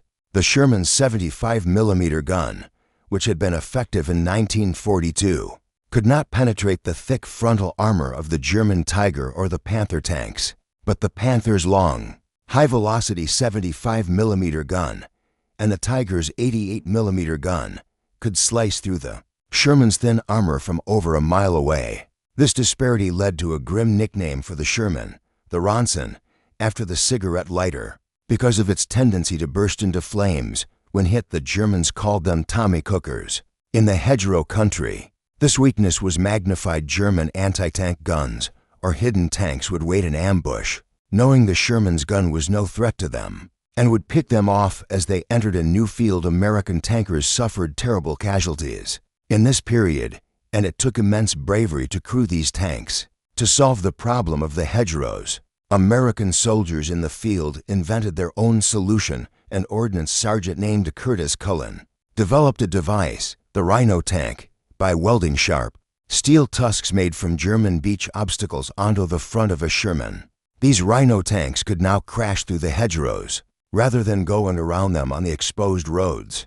creating a path for other tanks and infantry this small. Field-level innovation was a key factor in finally allowing the Allied armies to break out of the bocage. The Allies' true advantage was their overwhelming artillery and air support. When a German strongpoint was found, the Allies would call in a massive, crushing artillery barrage, or fighter bombers like the P-47 Thunderbolt, to obliterate the position before the infantry advanced. In late July 1944, the Allies launched Operation Cobra to finally break the stalemate. This operation began with the largest aerial bombardment in support of ground troops ever seen. Thousands of Allied bombers carpet-bombed a narrow sector of the German lines, creating a hole for General Patton's Third Army to pour through. This was the breakout the German lines in Normandy finally shattered. The Allies raced across France, liberating Paris on August 25th, and by September, they had pushed the German army all the way back to its own border. By September of 1944, the Allies had advanced with incredible speed, but their supply lines, stretching all the way back to the beaches of Normandy, were at the breaking point. The armies were running out of fuel and ammunition. The Allied command needed a new plan. The British Field Marshal, Bernard Montgomery, proposed a bold, high-stakes gamble called Operation Market Garden. It was designed to bypass the main German defenses, the Siegfried Line, and end the war by Christmas. The plan had two parts. Market was the largest airborne operation in history. Over 35,000 British, American, and Polish paratroopers would be dropped deep into the Netherlands. Their mission was to seize a carpet of key bridges over the rivers Maas, Waal, and Lower Rhine. Garden was the ground component. A massive British armored force, the 30th Corps, would punch through the German lines and race north along a single, narrow road, linking up with the airborne divisions.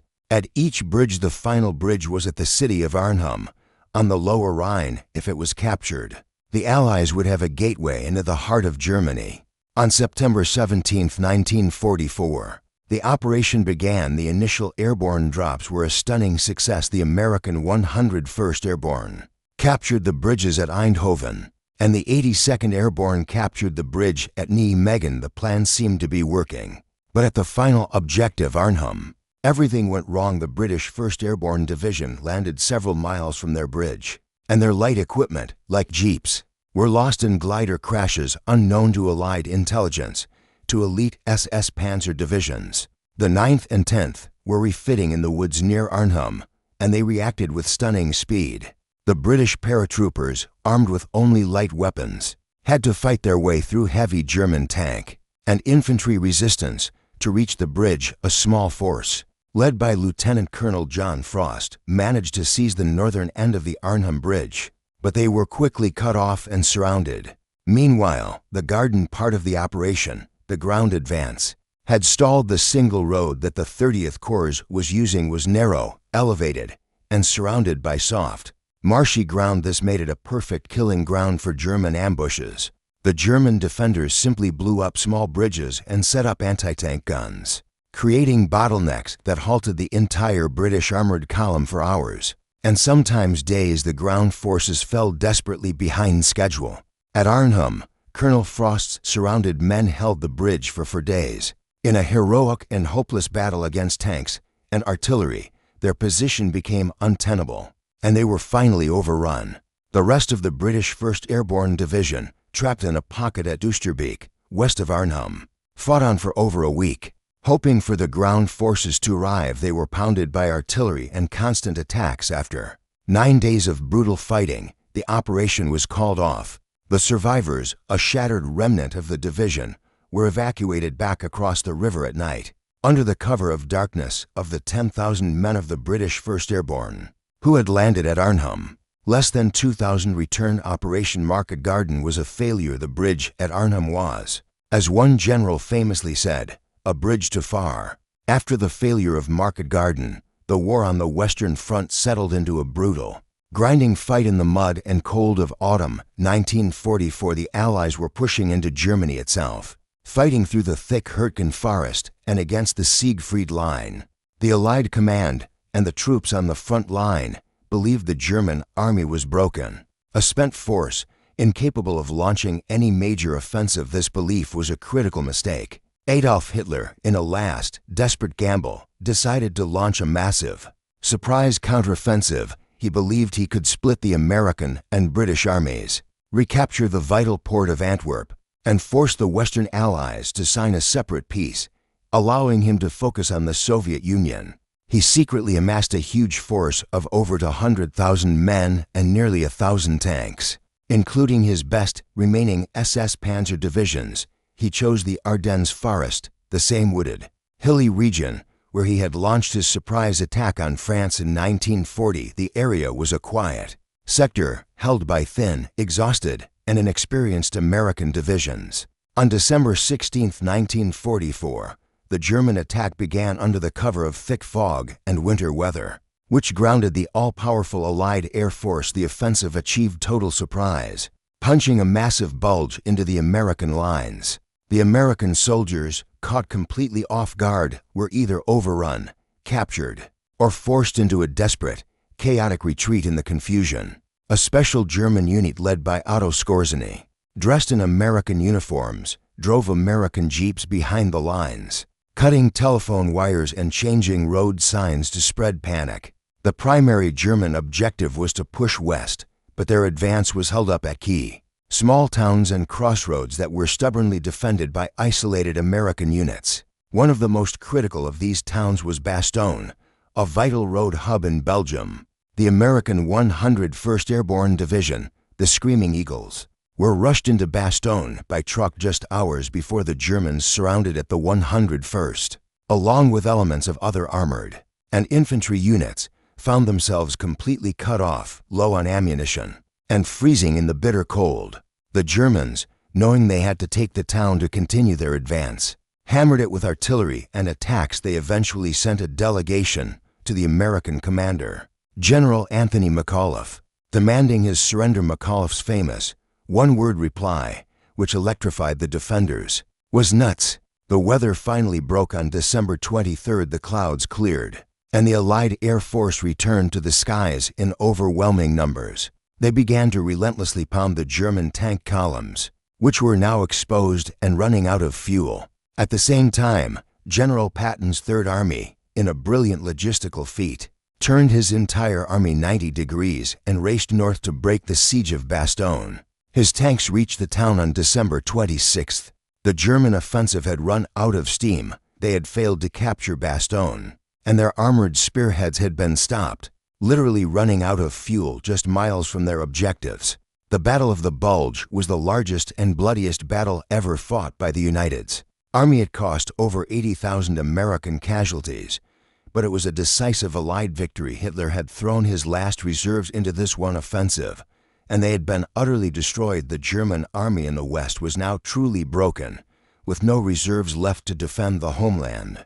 By the beginning of 1945, the war in the skies over Germany was no longer a battle, it was an execution. The Allied air forces, led by the American 8th Air Force by day and British RAF Bomber Command by night, had achieved total air supremacy. The German Luftwaffe, which had terrified Europe in 1940, was a shattered force. Its veteran pilots were gone, its new pilots were poorly trained, and most importantly, it had no fuel. This was the result of a strategic shift in the Allied bombing campaign in mid-1944. The Allies began to focus their attacks not on cities or factories, but on Germany's synthetic oil production plants and its railway system. This oil plan was a complete success, choking the German war machine at its source. Without fuel, tanks could not move, and aircraft could not fly. Even the most advanced fighter planes were useless, left to be hidden under trees, easy prey for Allied fighters strafing the airfields. With this total control of the air, the Allies continued the strategic bombing of German cities. The most controversial of these raids came in February 1945 against the city of Dresden. Dresden was a cultural center, largely untouched by the war, and it was filled with refugees fleeing the advancing Red Army in 2 days. A massive force of British and American bombers dropped thousands of tons of high explosives and incendiary devices on the city. The attack created a firestorm, a self-sustaining vortex of fire that consumed the city center and killed tens of thousands of civilians. The military necessity of this raid, so late in the war, remains a subject of intense historical debate. Desperate to fight back, Germany unleashed its vengeance weapons. Or Wunderwaffen. The first of these was the V1, a small, pilotless, jet-propelled flying bomb. The V1 was the world's first cruise missile. It was launched from ski ramps on the coast of France and aimed at London. Its pulse jet engine made a distinctive, sputtering sound, earning it the nickname Buzz Bomb or Doodlebug. The sound of the V1 was terrifying, but the real terror came when the engine cut out, as this meant the bomb was beginning its dive-allied defenses, including anti-aircraft guns and fast fighters, like the Hawker Tempest, eventually learned to shoot them down in large numbers. To counter this, the Germans unleashed the V2. This was a far more terrifying weapon. The world's first long-range ballistic missile, it was developed by a team of scientists, led by Werner von Braun. The V2 was a 36-foot-tall rocket that flew at supersonic speeds, reaching the edge of space before falling on its target. There was no defense against it, and no warning. It simply arrived and then exploded. These missiles, built by slave laborers in the horrific underground Mittelwerkdora factory, were aimed at London and the crucial Allied port of Antwerp. They were a technological marvel, but a strategic failure. They were too few, too inaccurate, and arrived too late to change the course of the war. The most significant German technological leap was the Messerschmitt Me 262, the world's first operational jet fighter. This aircraft was a complete shock to Allied bomber crews. The Me 262 was over 100 miles per hour faster than the P-51 Mustang, and it was armed with four powerful 30mm cannons that could destroy a B-17 bomber with a single, short burst. When they did appear, they were almost untouchable, but like the V weapons, they were a case of too little, too late. Hitler had interfered with the program, demanding the jet be redesigned as a bomber, which delayed its production. By the time the Me 262 arrived, the war was already lost. The planes were complex, their jet engines were unreliable and had a short lifespan, and there was not enough fuel or trained pilots to fly them. Allied fighter pilots quickly developed a tactic to deal with them. They would not try to dogfight the jets in the air. Instead, they would wait near the Me 262 airfields and shoot them down as they were taking off or landing, when they were at their most vulnerable. Germany also produced other advanced, but strategically useless aircraft. The Arado R-234 was the world's first jet bomber and reconnaissance plane, and the Messerschmitt Me 163 Comet was a rocket-powered interceptor that could climb at an astonishing rate, but had only a few minutes of fuel. These technological wonders were the last dying gasp of the German war machine. While the Western Allies were fighting in the Battle of the Bulge, the Soviet Red Army was preparing for its final, decisive offensive on the Eastern Front. The German High Command had thrown its last panzer reserves into the Ardennes, leaving the front in Poland along the Vistula River dangerously thin and brittle. In January 1945, the Soviets unleashed the Vistula offensive. It was an operation of overwhelming scale. Two massive army groups, led by Marshal Georgy Zhukov and Marshal Ivan Konov, commanded over 2 million men and tens of thousands of tanks and artillery pieces. The Soviet barrage that opened the offensive was so powerful that it completely obliterated the German front-line positions. The Red Army forces broke through on the very first day. What followed was not a battle, but a relentless, high-speed pursuit. It was a blitzkrieg in reverse. Soviet tank armies raced across the frozen plains of Poland, advancing 30 to 40 miles a day, a speed the Germans themselves had not achieved since 1941. The German defensive structure collapsed almost instantly. The city of Warsaw, which had been systematically destroyed by the Germans after the failed 1944 Home Army uprising, was liberated by the Red Army, which found only a field of rubble and ghosts. As the Red Army advanced, it began to overrun the network of concentration and extermination camps that the Nazis had built. In Poland on January 27, 1945, Soviet troops entered Auschwitz. The soldiers, hardened by years of brutal warfare, were completely unprepared for the industrial-scale horror they discovered. They found the gas chambers, the crematoria, and the thousands of emaciated, surviving prisoners. The liberation of Auschwitz revealed the full, unthinkable reality of the Holocaust to the world. In his Berlin bunker, Hitler, in a state of denial and rage, ordered his armies to stand and fight. He declared cities like Posen and Breslau as Festungen, or fortress cities, ordering them to be held to the last man and the last bullet.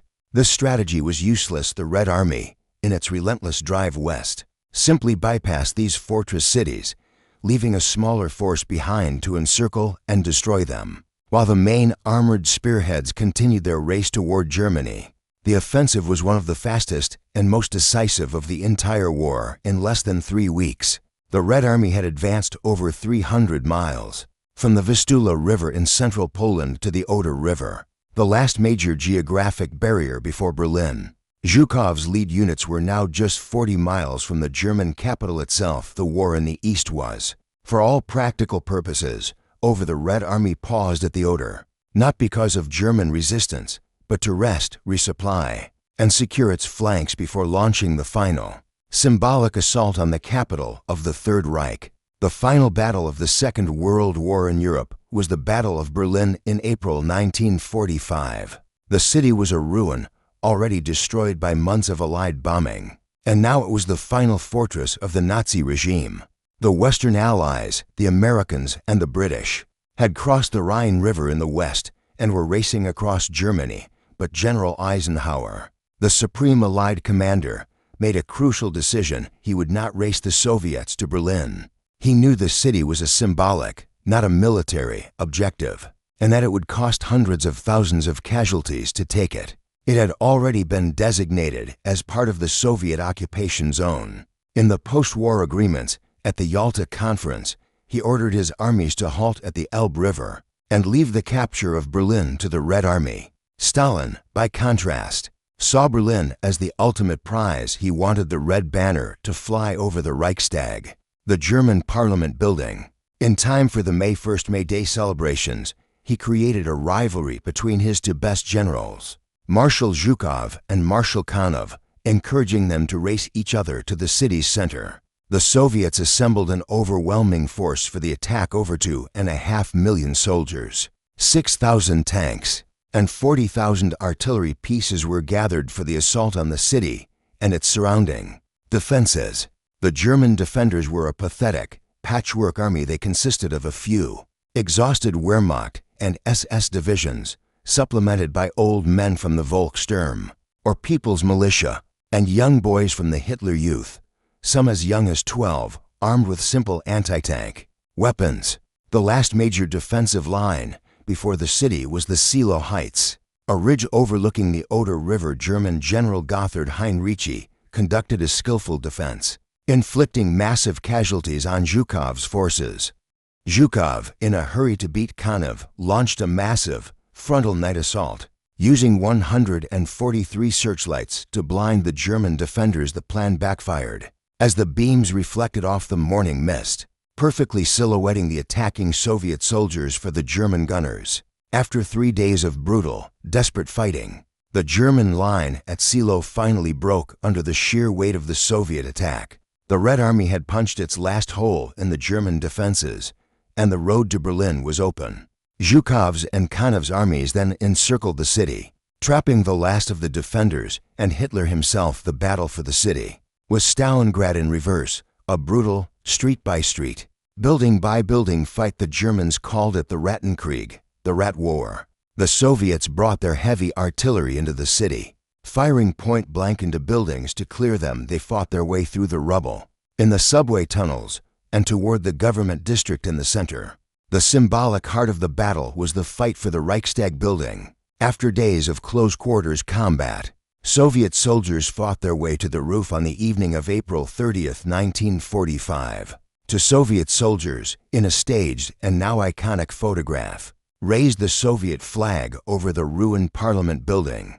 As this battle was raging just blocks away, Adolf Hitler was in his underground bunker. The fur bunker. He spent his final days in a state of detachment, marrying his longtime companion, Eva Braun, and dictating his last will and testament, in which he blamed the war on international jury On April 30th, 1945, with the Red Army just a few hundred yards away, Hitler and Eva Braun committed suicide. His aides took their bodies up to the Chancellery Garden, doused them in gasoline, and partially burned them. The next day, Joseph Goebbels and his wife also committed suicide after poisoning their 6 children on May 2nd. General Helmuth Weidling, the commander of the Berlin garrison, formally surrendered the city to the Soviet forces. With Hitler dead, the command of the Third Reich fell to Grand Admiral Karl Dönitz. The commander of the German Navy. Dönitz's sole objective was not to keep fighting, but to surrender as many of his troops as possible to the Western Allies, and not to the Soviets. German armies all across Europe began to surrender. The German forces in Italy had already capitulated in late April. On May 4th, Field Marshal Montgomery accepted the surrender of the German forces in the Netherlands, northwest Germany, and Denmark. The first formal, total surrender took place on May 7, 1945. At Eisenhower's headquarters in Reims, France. General Alfred Jodl, representing the German High Command, signed the act of unconditional surrender of all German forces on all fronts. Joseph Stalin was furious that the main surrender had taken place in the West, and not in the captured capital of Berlin. He dismissed the Reims surrender as a preliminary protocol and demanded that a second, formal signing take place in Berlin itself. Therefore, in the early hours of May 8, 1945, a second signing ceremony was held in a suburb of Berlin. Field Marshal Wilhelm Keitel, representing the German army, signed another identical document of unconditional surrender, this time to Marshal Zhukov and representatives of all the Allied powers. This date, May 8, 1945, became known as VE Day, or Victory in Europe Day Massive. Joyous celebrations erupted in London, Paris, and New York. The war in Europe, which had lasted for nearly 6 years and cost over 50 million lives, was finally over. The continent of Europe was in ruins. Entire cities, from Warsaw and Rotterdam to Berlin and Hamburg, were nothing but fields of rubble. Millions of displaced persons, refugees and former slave laborers, were wandering the roads, trying to find their way home. As the Allied armies had advanced from the west and east, they had liberated the full network of Nazi concentration and extermination camps at Dachau, Buchenwald, and Bergen-Belsen. Allied soldiers, who thought they had seen everything, were confronted with the true, industrial-scale horror of the Holocaust. General Eisenhower, upon visiting one of the camps, was so horrified that he ordered every soldier in the area to tour the site. He also commanded that the camps be meticulously photographed and filmed to create an undeniable record, so that no one in the future could deny that this had happened.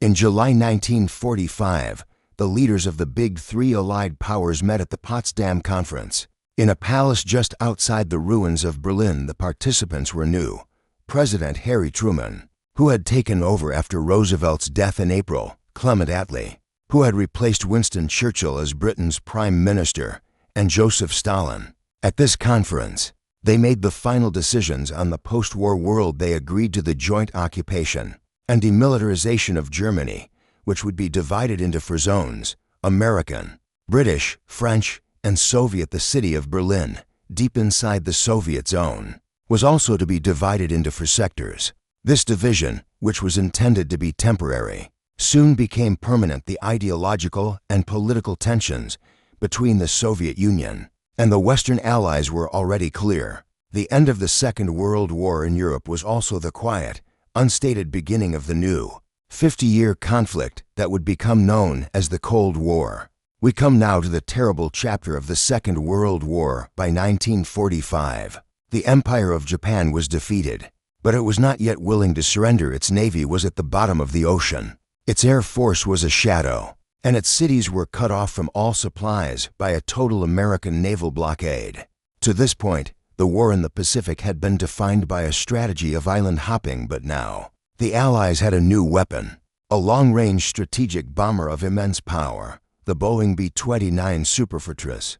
The B-29 was a technological marvel. It was the most expensive weapon of the war. More expensive even than the Manhattan Project. It featured a fully pressurized crew cabin, allowing it to fly higher than any anti-aircraft fire, and a remote-controlled, computer-assisted set of machine gun turrets from new airfields, built at enormous cost on the captured islands of Tinian and Saipan in the Marianas.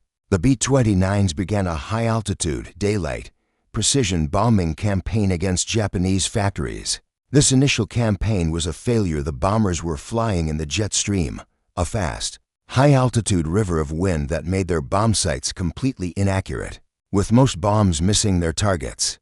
In early 1945, a new commander, General Curtis LeMay, took over the bomber command. He made a ruthless, brilliant, and brutal calculation. He decided to completely abandon high-altitude precision bombing. LeMay's new tactic was to strike at night. From a low altitude of only 5,000 to 7,000 feet, this would make the bombing far more accurate, but instead of high explosives, the planes would carry incendiary bombs, clusters of small, jelly gasoline fire starters. He ordered his crews to be stripped of all their defensive machine guns and ammunition. This made the planes lighter, allowing them to carry a much heavier bomb load. LeMay was gambling that the Japanese night fighter force was too weak to pose a serious threat. The targets of this new campaign were not factories, but the cities themselves. Japanese cities were perfect for this kind of attack. They were densely populated and built almost entirely of wood, paper, and bamboo. The campaign began on the night of March 9, 1945, with Operation Meeting House, a massive raid on the capital, Tokyo. Over 300 B-29s descended on the city, dropping their incendiary bombs into the working-class districts. The result was not just a fire, but a firestorm. The thousands of small fires converged into a single, massive vortex of flame, a tornado of fire that was so hot it boiled the water in the city's canals. The firestorm consumed 16 square miles of the city. The wind it created was so strong, it flipped over fire trucks. The heat was so intense it melted asphalt and vaporized people.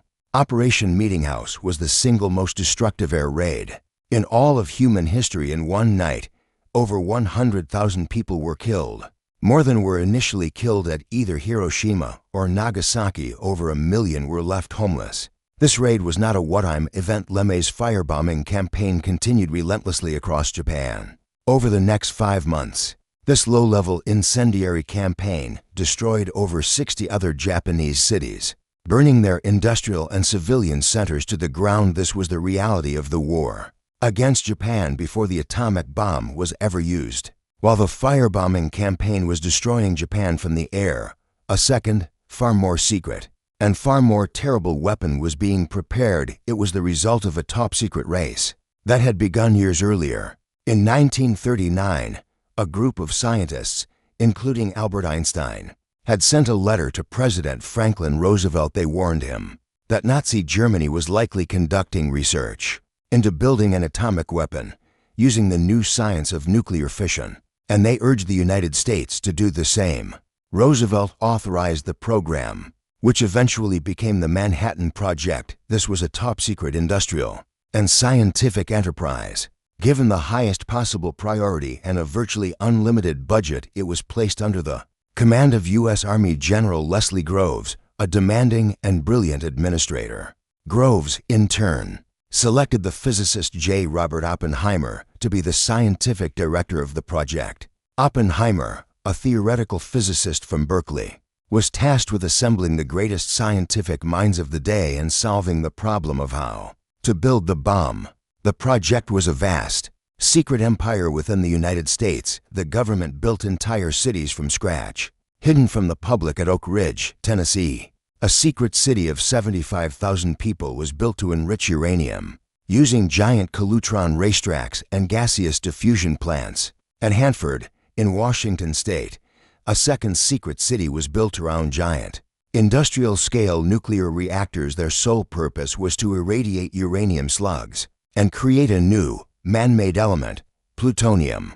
The scientific brain of the project was the Los Alamos Laboratory, a third secret city, built on a remote mesa in the New Mexico desert. Here, Oppenheimer and his team of scientists worked to design and build the weapon itself.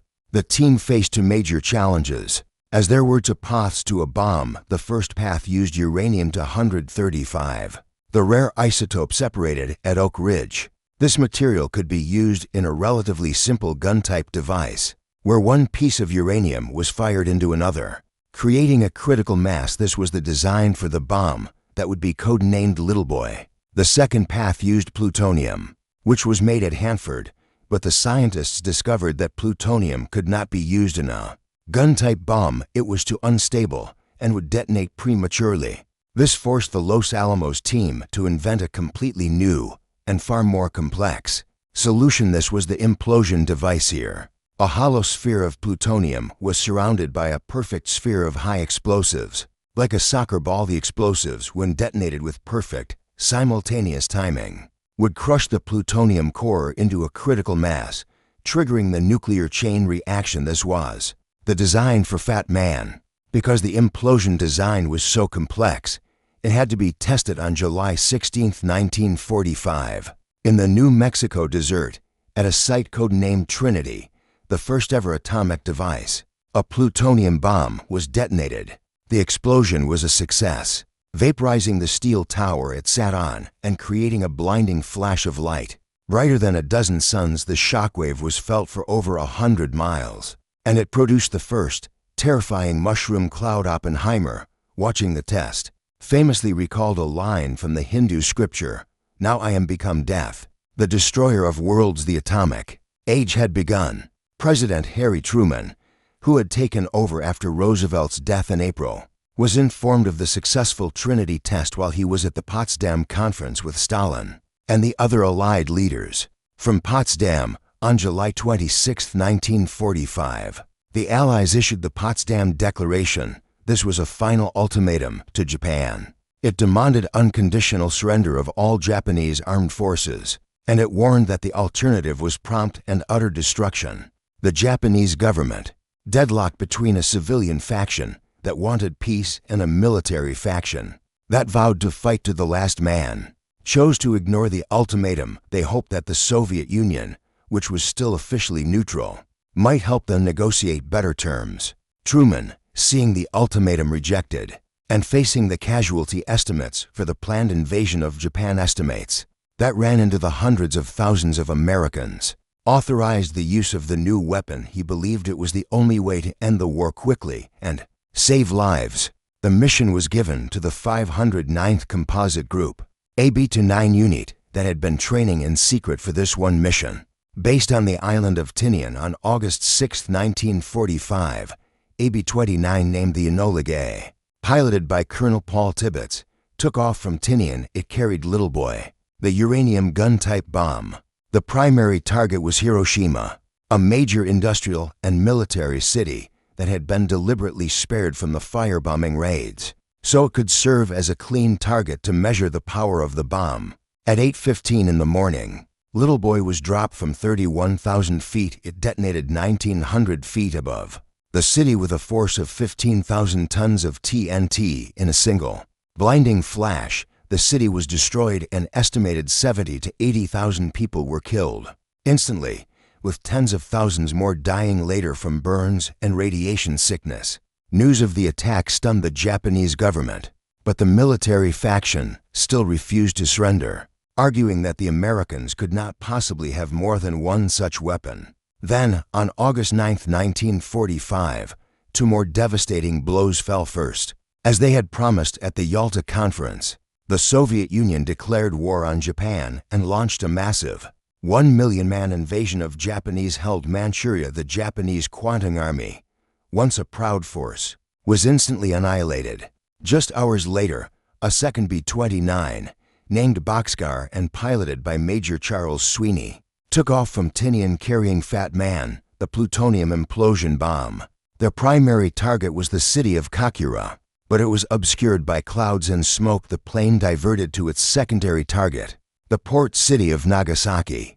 Fat Man was dropped over the city's industrial valley, destroying a large portion of the city and killing an estimated 40,000 to 70,000 people. This combination, the two atomic bombs and the sudden, overwhelming Soviet declaration of war, finally broke the stalemate in the Japanese government. In Tokyo, the Emperor of Japan, Hirohito, had been a distant, godlike figure, but in the face of this total, multi-front annihilation, He made an unprecedented and decisive move. He called his Supreme War Council to a meeting in a bunker beneath the imperial palace. The council was still deadlocked. The military leaders argued that they must fight on. To the last man, woman, and child the emperor listened.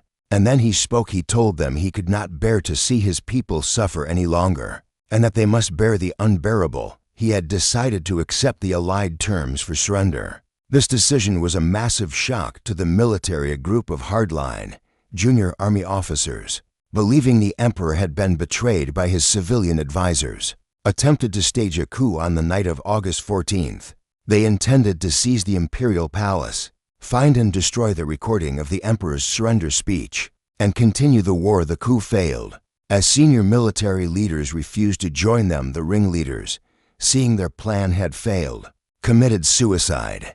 On the following day, August 15, 1945, at noon, the people of Japan gathered around their radios for the first time in history. They heard the voice of their emperor in a high-pitched, formal, and difficult-to-understand recording, known as the Gyokwan Hoso or Jewel Voice broadcast. Hirohito announced that Japan was surrendering. He never used the word surrender, but said that the war situation has developed not necessarily to Japan's advantage. This day became known as VJ Day, Victory over Japan Day. The formal, official end of the Second World War took place on September 2nd, 1945. The ceremony was held on the deck of the American battleship USS Missouri, which was anchored in Tokyo Bay. Representatives from all the Allied nations were present. General Douglas MacArthur signed for the Allied powers, and Japanese Foreign Minister Mamoru Shigemitsu, followed by the Chief of the Army, General Staff, signed for Japan. The most destructive conflict in all of human history, which had raged for 6 years and 1 day, was finally over. Unlike Germany, which was divided into 4 occupation zones, Japan was placed under a single, unified Allied occupation, which was overwhelmingly administered by the United States. General Douglas MacArthur, as the supreme commander for the Allied powers, became the de facto ruler of Japan for the next 6 years. This occupation would radically transform the nation. MacArthur and his staff oversaw the total demilitarization of Japan and the trial of its war criminals. But their greatest legacy was the creation of a new, democratic constitution. This new Japanese constitution, which is still in effect today, renounced war as a sovereign right of the nation. It also transformed the emperor from a living god into a purely symbolic, ceremonial figurehead, the symbol of the state and of the unity of the people. The Second World War had cost over 70 million lives. It had introduced the world to industrial-scale genocide, strategic firebombing, and the terrifying new reality of the atomic bomb. It also brought an end to the age of global empires and colonialism. It left the old powers of Britain and France shattered, and from the ruins of the war to new and ideologically opposed superpowers emerged: the United States and the Soviet Union. The end of the Second World War was also the beginning of the next half-century-long global struggle, the Cold War. We now turn our focus from the machines and battles to the individuals at the center of the storm. The Second World War was, in many ways, defined by the personalities, decisions, and wills of a few key leaders who commanded the fates of nations. The first of these was the President of the United States, Franklin Delano Roosevelt. From the very beginning of the conflict in Europe, Roosevelt was convinced that Nazi Germany represented a fundamental threat to the United States and to global democracy. While America was officially neutral and bound by isolationist laws, Roosevelt skillfully navigated the political landscape to provide support to Great Britain. He declared that America must become the great arsenal of democracy. His first major step was the Destroyers for Bases deal in 1940, where he bypassed Congress to trade 50 aging American destroyers to the Royal Navy in exchange for naval base rights in the Atlantic. This was followed by his masterpiece of policy, the Lend-Lease Act of 1941. This act effectively ended American neutrality. It gave the president the power to lend or lease military equipment to any nation deemed vital to the defense of the United States. Roosevelt famously compared it to lending a neighbor a garden hose if their house was on fire. You don't argue about the price. You just put the fire out. This act provided billions of dollars in weapons, food, and oil to Britain, and later to the Soviet Union, keeping them in the war. Roosevelt's relationship with British Prime Minister Winston Churchill was one of the defining partnerships of the war. They communicated constantly through thousands of letters and telegrams, often signing off as Franklin and Winston. In August 1941, before America was even in the war, the two leaders met secretly on a warship off the coast of Newfoundland. They drafted the Atlantic Charter, a joint declaration of post-war goals, including self-determination for all peoples and a new system of global security. This document laid the foundation for the United Nations. After Pearl Harbor, Roosevelt took on the role of commander-in-chief with vigor. He and his military advisors, principally General George C. Marshall, made the fundamental strategic decision of the war: Europe first. This policy recognized that Germany was the greater and more immediate threat, while the U.S. would fight a holding action in the Pacific. The bulk of American resources would be directed at defeating Hitler first. This decision was unpopular with many Americans who wanted immediate revenge on Japan, but it was the correct strategic choice. Roosevelt's health, however, was failing throughout the war. He was elected to an unprecedented fourth term in 1944, but he was a shadow of his former self. He led the final Great Allied conferences at Yalta, negotiating the shape of the post-war world with Churchill and Stalin. On April 12, 1945, just weeks before the fall of Berlin and the final victory in Europe, Franklin Roosevelt died of a massive cerebral hemorrhage. He had guided his nation from isolationism through the Great Depression and to the very brink of total victory, but he would not live to see it. Across the Atlantic, Roosevelt's counterpart and partner was Winston Churchill, the Prime Minister of Great Britain. For much of the 1930s, Churchill had been a political outcast, a lone voice in the wilderness, warning Parliament about the growing danger of Adolf Hitler and the need for British rearmament. He was ignored and dismissed as a warmonger. When the war began and the initial, failed policies of appeasement collapsed, Churchill was brought back into the government as First Lord of the Admiralty, his old post from the First World War. Then, in May 1940, as German panzers were smashing through France and the British Army was facing disaster, Prime Minister Neville Chamberlain resigned. There was only one man the nation believed could lead them in this dark hour: Winston Churchill. He became Prime Minister at the moment of Britain's greatest peril. He formed a national unity government, and in his first speech to Parliament, he offered nothing but a policy of total war, famously stating, "I have nothing to offer but blood, toil, tears, and sweat." During the summer of 1940, as Britain stood completely alone, his radio speeches became the voice of the nation's defiance. He inspired his people and the world with his rhetoric, promising to fight on the beaches and to never surrender. During the Battle of Britain, his famous tribute to the RAF pilots, "Never in the field of human conflict was so much owed by so many to so few," captured the spirit of the nation. Churchill's primary strategic goal, from the moment he took office, was to bring the United States into the war. He knew that Britain could not defeat Germany alone, and he cultivated his relationship with Roosevelt with relentless energy.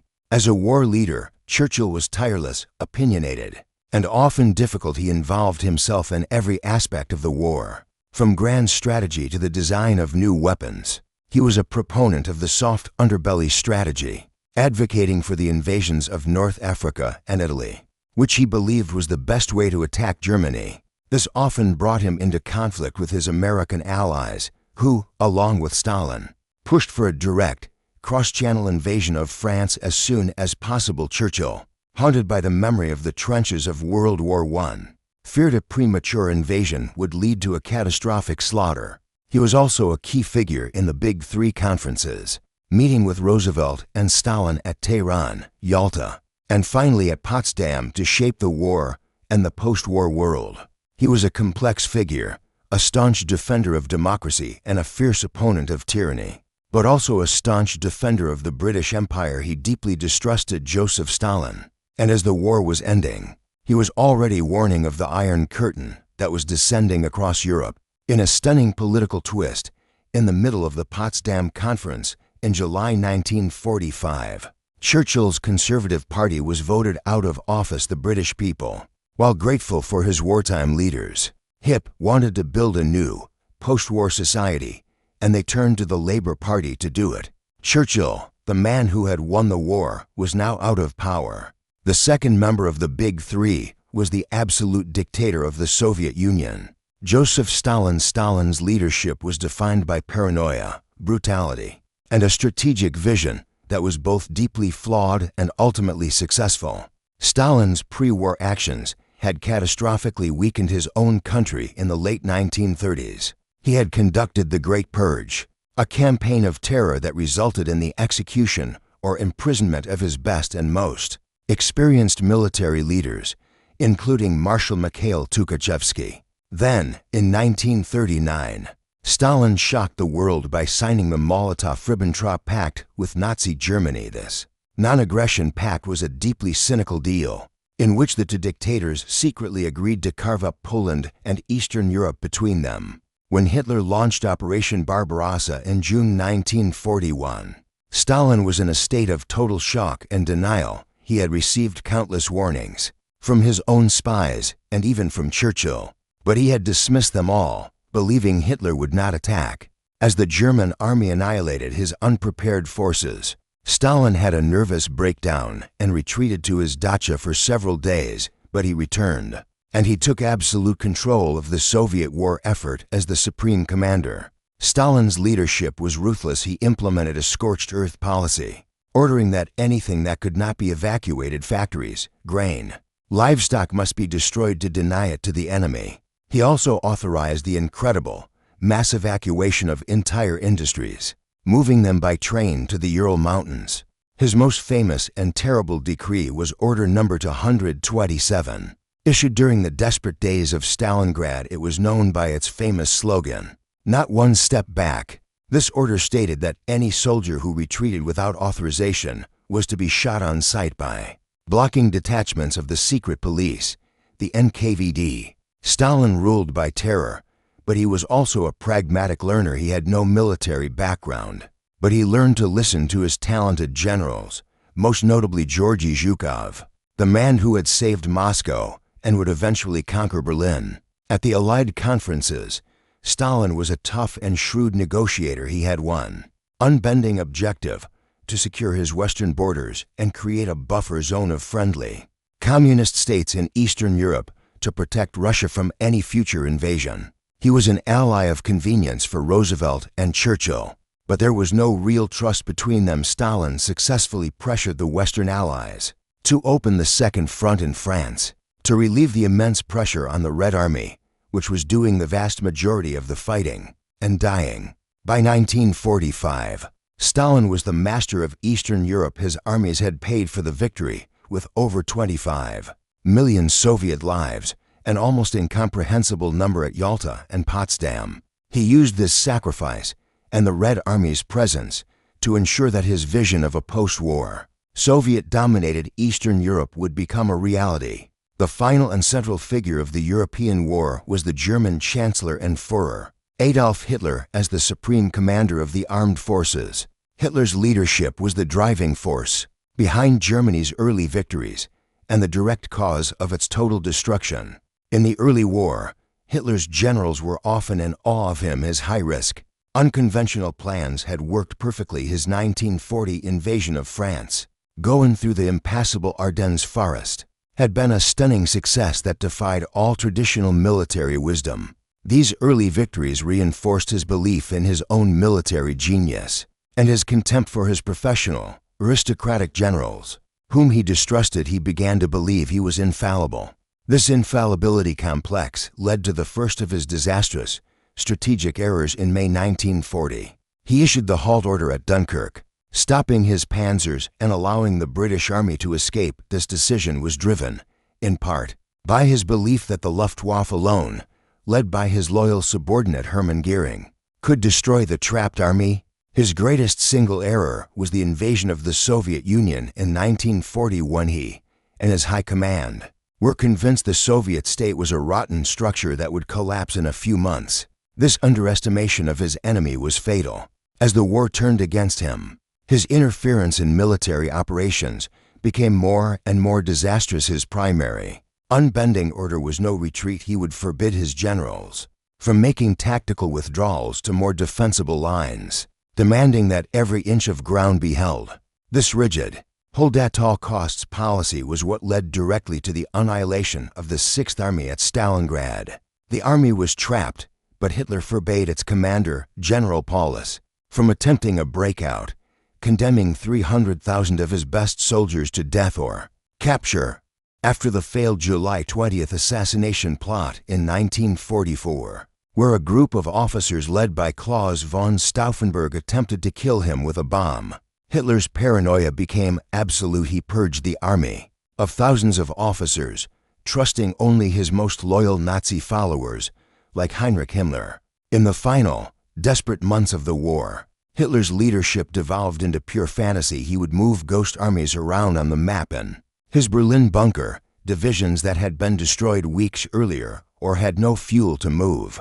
His final major act as a commander was the Battle of the Bulge, a massive, last-ditch gamble in the West. It was an offensive that was brilliant in its conception and impossible in its execution, and it wasted the last of Germany's armored reserves. In the end, Hitler's leadership was a perfect example of how ideology, ego, and a complete detachment from reality can destroy a nation. He refused to accept defeat, and, in his last will, he blamed the German people for failing him. He had been perfectly willing to see his entire country dragged into a twilight of the gods with him, rather than face the reality of his own failure. We now turn our attention from the grand leaders and their strategic decisions to the military commanders on the ground and at sea, the famous generals and admirals who executed the war's most critical campaigns. We begin with one of the most effective and most controversial commanders of the Allied cause, General George S. Patton, Jr. He was an American general, an aristocrat, a cavalryman, and a true believer in his own destiny. He was a deeply flawed, profane, and brilliant commander who, above all, understood the power of speed and aggression in armored warfare. Patton's career in the Second World War began in North Africa during Operation Torch. He was given command of the American, the Second Corps, after their disastrous initial defeat. At the Kasserine Pass, Patton arrived and, with his characteristic force of will, completely retrained and remotivated the shattered American forces. He was a strict and often brutal disciplinarian. He forced his troops to wear their helmets, their neckties, and their full gear. Even in the desert heat, he fined officers for being unshaven. He was creating a new, professional, and aggressive fighting force, and his methods, while harsh, worked. His newly trained two corps performed exceptionally in the final battles that pushed the Axis out of Africa. From there, Patton was given a key role in the invasion of Sicily in 1943, leading the U.S. Seventh Army. It was here that his brilliant tactics and his terrible temper were both on full display. He led his army in a blitzkrieg-style race across the island, capturing the city of Palermo and beating his British rival, General Montgomery, to the final objective of Messina. But it was also in Sicily that Patton's career nearly ended. He was found to have, on two separate occasions, slapped and berated soldiers who were in field hospitals, suffering from shell shock, or what we now call PTSD. Patton, who believed this was simple cowardice, had to be forced by General Eisenhower to apologize to the troops and to the medical staff. This slapping incident was a massive scandal, and Patton was removed from combat command for nearly a year. He was kept in England, an army commander with no army. This was the period where he was used as the chief decoy in Operation Bodyguard, the deception plan for D-Day. After the Normandy landings, Eisenhower finally gave Patton his command back, placing him in charge of the U.S. Third Army. This was the moment Patton had been waiting for. He was unleashed. During the Operation Cobra breakout, Patton's Third Army was the spearhead that poured through the hole in the German lines. His forces raced across France with such speed that they often outran their own maps, their own fuel supplies, and their own radio contact with headquarters. His Third Army performed one of the most impressive logistical and strategic feats of the war. During the Battle of the Bulge, when the Germans attacked, Patton's army was in the south, facing east. But he had already anticipated such an attack and had his staff working on a contingency plan. When Eisenhower called him, Patton claimed he could turn his entire army 90 degrees and counterattack to relieve the besieged town of Bastogne within 48 hours. Eisenhower thought this was impossible, but Patton did it in a feat of incredible logistics. His divisions disengaged from the enemy, turned north, and raced through the snow and ice to break the siege. Patton was a complex figure. He was an old-world warrior, a believer in reincarnation, a poet, and a ruthless commander. He was not a modest man, and his aggressive, outspoken nature often got him into trouble, but his mastery of high-speed, armored warfare was a key factor in the Allied victory in Europe. Perhaps the most famous and most respected German general of the war was Field Marshal Erwin Rommel. He was known, even to his enemies, by the nickname he had earned in North Africa, the Desert Fox. Rommel was not a traditional, aristocratic Prussian general. He was a middle-class officer who had won Germany's highest medal for bravery, the Pour le Mérite. As a young infantry officer in the First World War, he was a frontline general, a man of action, who preferred to lead his troops from the front of the battle, not from a headquarters far in the rear. His first major command in the Second World War was during the 1940 invasion of France. He was given command of the 7th Panzer Division, and he led it with such speed and daring that his own men nicknamed it the Ghost Division, because not even the German High Command knew where it was. Rommel's division moved so fast that it outran its communications and its supply lines. He used his tanks as a cavalry force, smashing through French defenses and accepting the surrender of tens of thousands of soldiers. He was the very embodiment of the Blitzkrieg ideal. His true fame, however, came in 1941 when he was sent to North Africa with a small German force, the Afrika Korps, to support the failing Italian army. He was ordered to act defensively. But Rommel, seeing the weakness of his British opponents, immediately disobeyed orders and launched an offensive. For the next 2 years, he and the Afrika Korps fought a brilliant seesaw campaign across the deserts of Libya and Egypt. Rommel was a master of desert warfare, a war of pure mobility. He was brilliant at bluffing, using decoy tanks made of wood, and kicking up dust with trucks to make his small force seem much larger than it was.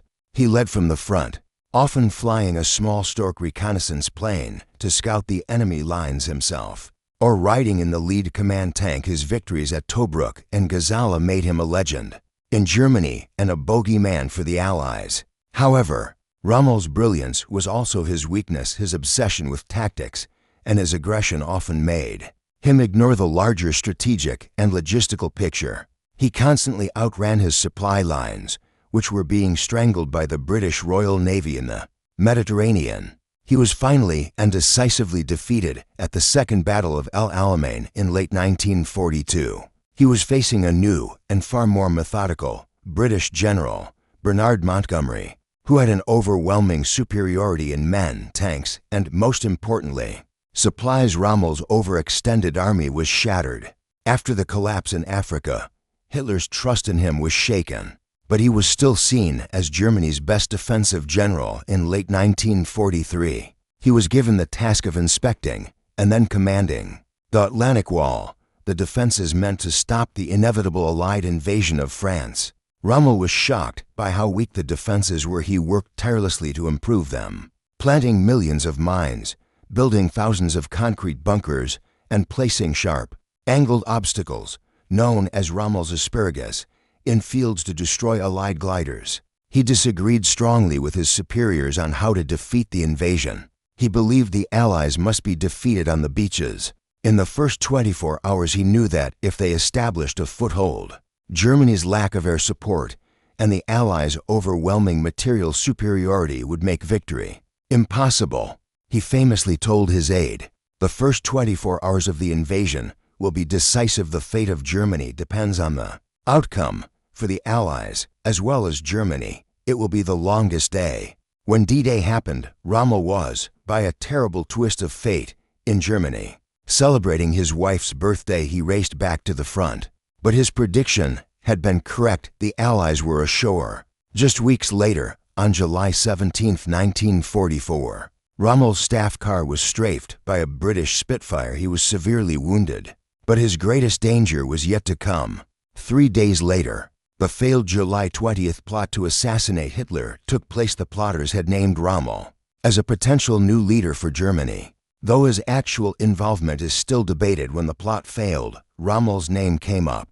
Hitler, furious and betrayed, gave his most famous general a choice. He could face a public show trial for treason, which would disgrace his family, or he could commit suicide by taking a cyanide capsule, in which case he would be buried with full military honors and his family would be unharmed. Rommel chose the poison, a tragic end for a brilliant and ultimately complex military figure. While the Western Allies were fighting in France and Italy, the man who was truly destroying the German army was the Soviet Union's greatest commander, Marshal Georgy Zhukov. Zhukov was a tough, ruthless, and brilliant master of large-scale warfare. He was the soldier Stalin turned to, time and time again, to save the Soviet Union.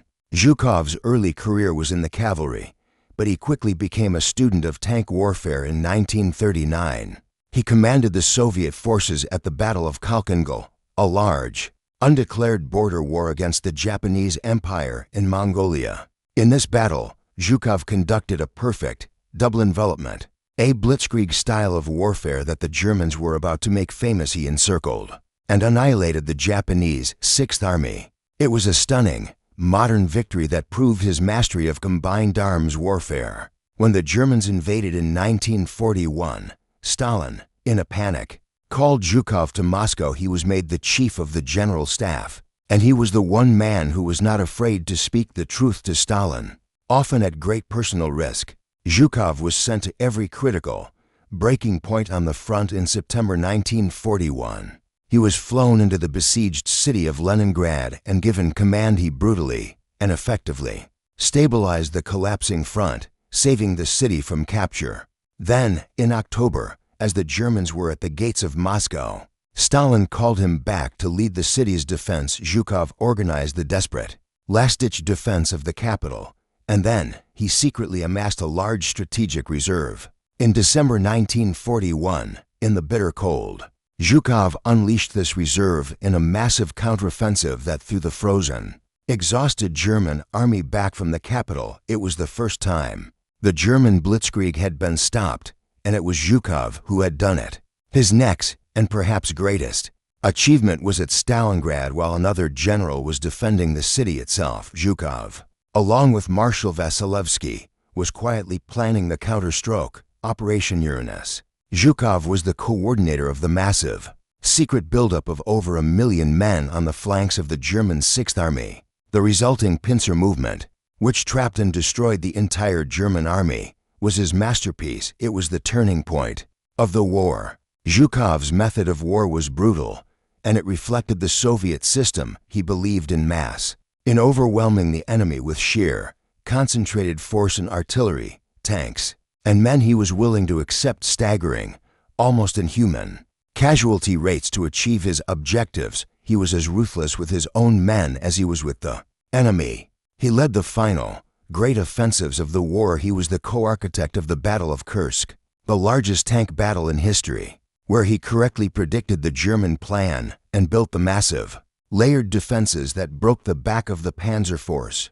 He then led the First Belarusian Front, one of the main army groups, in the devastating Operation Bagration in 1944, which destroyed the German Army Group Center and liberated all of Belarus. Finally, in April 1945, Stalin gave Zhukov the symbolic prize he craved, the command of the final assault on Berlin. It was Zhukov's armies that stormed the Reichstag, and it was Zhukov who, on behalf of the Soviet Union, accepted the final, unconditional surrender of Nazi Germany in Berlin. After the war, his fame and popularity were so immense that the paranoid Stalin saw him as a threat. Zhukov was demoted, stripped of his honors, and exiled to a minor, regional command. A petty and jealous act against the man who, more than any other single general, was responsible for the military defeat of Nazi Germany. The most famous British general of the war was Field Marshal Bernard Montgomery. He was,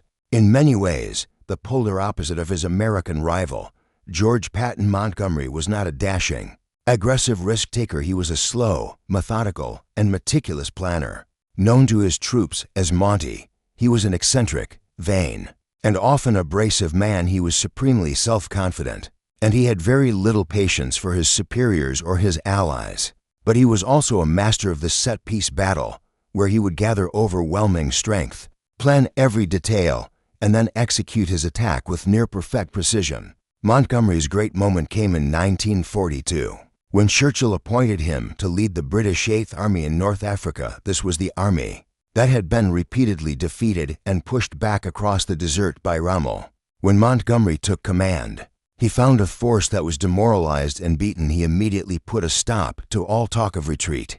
He famously told his officers, "I have ordered that all plans and orders for retreat are to be burned. We will stand and fight here. If we cannot stay here alive, then we will stay here dead." He then refused to be rushed into a counterattack for months. He meticulously trained his men, stockpiled supplies, and gathered an overwhelming force of tanks, artillery, and aircraft. He would not fight Rommel until he was 100% ready. That moment came at the Second Battle of El Alamein in October 1942. This was a set-piece battle, a grinding match, not a war of maneuver. Montgomery's plan, Operation Lightfoot, began with a massive 1,000-gun artillery barrage that pounded the German-Italian lines. For 12 days, the Eighth Army slowly and brutally ground its way through the enemy minefields and defenses. Rommel's Afrika Korps was blood white, and with no fuel to retreat, it was finally and decisively broken. El Alamein was a turning point. It was the first major land victory for the British in the war, and it restored the nation's morale. As Churchill famously said, before Alamein, "We never had a victory. After Alamein, we never had a defeat." Montgomery's victory in Africa made him a national hero. He went on to lead the Eighth Army in the successful, though slow, invasions of Sicily and Italy. Because of his fame and his reputation for careful planning, he was chosen as the lead ground commander under Eisenhower. For the D-Day landings, he was the man responsible for the entire complex land battle, coordinating all 5 of the invasion beaches. His performance in the Battle of Normandy, however, is controversial. While the landings were a success, the advance inland stalled. Montgomery was criticized, especially by the Americans, for being too slow and too cautious. He became bogged down in a battle of attrition around the city of Caen, which he had promised to capture on the first day. Montgomery argued that this was his plan all along, to deliberately draw the elite German panzer divisions onto his British and Canadian forces on the eastern flank, holding them in a meat-grinder battle so that the American armies in the west would have an easier time breaking out. This is, in effect, what happened, though the cost was high. Montgomery's great and final command failure was Operation Market Garden, the airborne gamble to seize the bridge at Arnhem. It was an uncharacteristically high-risk, dashing plan from a general who was not known for it, and it failed disastrously. He redeemed himself during the Battle of the Bulge, where Eisenhower gave him temporary command of all the American forces. On the northern shoulder of the Bulge, Montgomery, in his typical, methodical way, calmly reorganized the front and helped blunt the German attack. Though his tendency to claim all the credit for the victory infuriated his American allies, Monty was, in the end, the perfect general for Britain. In 1942, he was a commander who would not, and could not, lose a battle, because he would never enter a battle until he was absolutely certain he would win. It was this careful, professional, and undramatic approach that helped grind Germany into defeat. We now explore some of the conflicts that raged on the periphery of the main, great battles. These are the lesser-known fronts and operations, wars within the war, that were just as brutal and consequential for the people who fought them. We begin with the Winter War, a conflict that began in November 1939, just months after the war in Europe had started, but separate from it the Soviet Union, having just signed its non-aggression pact with Nazi Germany, turned its attention to its small northwestern neighbor, Finland. The Soviet leadership, fearing a future German attack, wanted to secure its borders. This included the city of Leningrad, which was dangerously close to the Finnish border. Stalin issued a series of demands to Finland, including the right to build naval bases on Finnish land and to have a large portion of the Karelian Isthmus ceded to the USSR. The Finns, a new nation that had only gained its independence from Russia 2 decades earlier, refused these demands, offering only minor concessions. In late November 1939, the Red Army, claiming a staged border incident as a pretext, launched a massive invasion of Finland. On paper, the battle was one of the greatest mismatches in military history. The Soviet Union brought over 500,000 men, thousands of tanks, and thousands of aircraft. The Finnish army, by contrast, had only a few 100,000 soldiers, a handful of obsolete tanks, and just over 100 aircraft. The Finns had no real way to fight a conventional war against this giant. They fell back to their main defensive line on the Karelian Isthmus, a series of bunkers and trenches known as the Mannerheim Line. But the true Finnish advantage was the terrain, the weather, and their own skill as soldiers. The initial Soviet invasion, which they expected to be over in a few weeks, ran into a disaster. The Red Army was poorly led. Many of its best officers had been executed or imprisoned by Stalin. During the Great Purge of the 1930s, the new officers were inexperienced and terrified of making a mistake. The Soviet soldiers were also poorly equipped for the theater. They were sent into the dense, dark, and snow-covered forests in their standard, dark brown uniforms, making them perfect targets against the white snow. They were forced to advance along the few, narrow forest roads, which were easily blocked. The Finns, by contrast, were masters of winter warfare. They were clad in white snow camouflage, moved silently on skis, and were experts at forest survival. The Finns developed a brutal and effective tactic known as Modi warfare. Modi is a Finnish word for a bundle of firewood. The Finns would not try to stop the long Soviet columns head-on.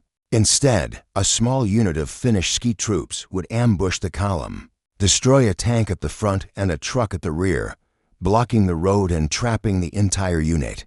Then, over the following days and weeks, other Finnish units would move through the dense forest, cutting the long column into smaller, isolated pockets, or motas. These motas of Soviet soldiers were then besieged. They were cut off from their supply lines, with no food. In temperatures that dropped to -40 degrees, the Finns would use psychological warfare, setting up loudspeakers in the trees, playing music or screaming, before attacking from all sides. The most famous example of this was the Battle of the Rot Road, where 2 entire Soviet divisions were systematically encircled and annihilated by a much smaller Finnish force. The Finns captured hundreds of tanks, trucks, and artillery pieces, while the road was left as a grim monument, littered with the frozen bodies of thousands of Soviet soldiers. The Finns also invented a new weapon, the Molotov cocktail. This was a simple, hand-thrown firebomb. Named in sarcastic honor of the Soviet foreign minister, it proved to be a surprisingly effective, cheap, and easily produced anti-tank weapon for the Finnish infantry. The world and the League of Nations condemned the Soviet invasion. The USSR was officially expelled from the League, the only time in its history this ever happened. Volunteers from Sweden and other countries traveled to Finland to join its fight. One of the most famous figures of the war was a Finnish sniper named Simo Häyhä. He was known as the White Death, using only a standard, iron-sighted rifle. He was credited with over 500 confirmed kills, often in temperatures of extreme cold, making him the deadliest sniper in history. In the end, however, the sheer, brute force numbers of the Soviet Union were too much. In February 1940, the Red Army, having learned from its mistakes, launched a new, overwhelming offensive, this time with a massive, coordinated artillery barrage. The Mannerheim Line was finally breached. The Finns, exhausted and out of ammunition, were forced to sue for peace. In March 1940, the war ended. Finland was forced to give up 11% of its territory, but it had maintained its independence. It had also, by fighting so hard, won the respect of the world and shown that the Red Army was a deeply flawed colossus with feet of clay. This, unfortunately, was a lesson that Hitler was watching very closely, and it encouraged his own fatal decision to invade Russia 1 year later.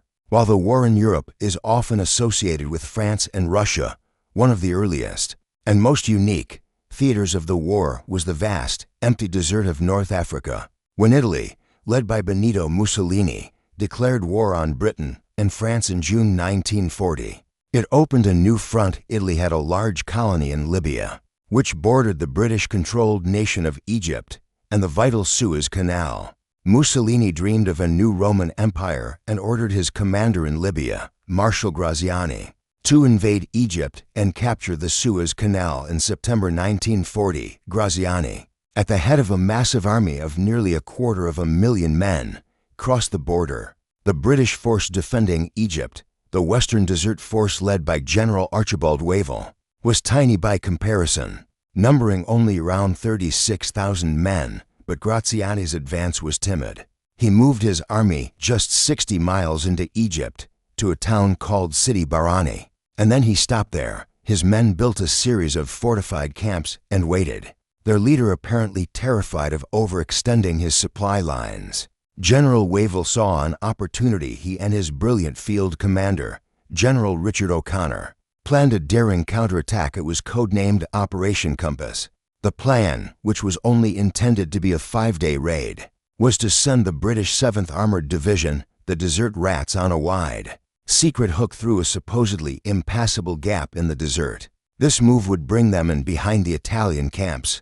The operation was launched in December 1940, and it was a complete and stunning success. The British achieved total surprise. The Italian camps, which were built to defend against an attack from the east, were suddenly attacked from the west, their rear. The British Army, though small, had a key technological advantage. The Matilda, the 2nd Infantry tank. The Matilda was slow, but it had armor so thick that not a single Italian anti-tank gun or tank cannon could penetrate it. The Italian soldiers, who were poorly led, badly equipped, and had very low morale, were completely unnerved by these invulnerable land battleships that simply drove over their trenches and through their machine gun fire. What was planned as a 5-day raid turned into a 2-month-long rout.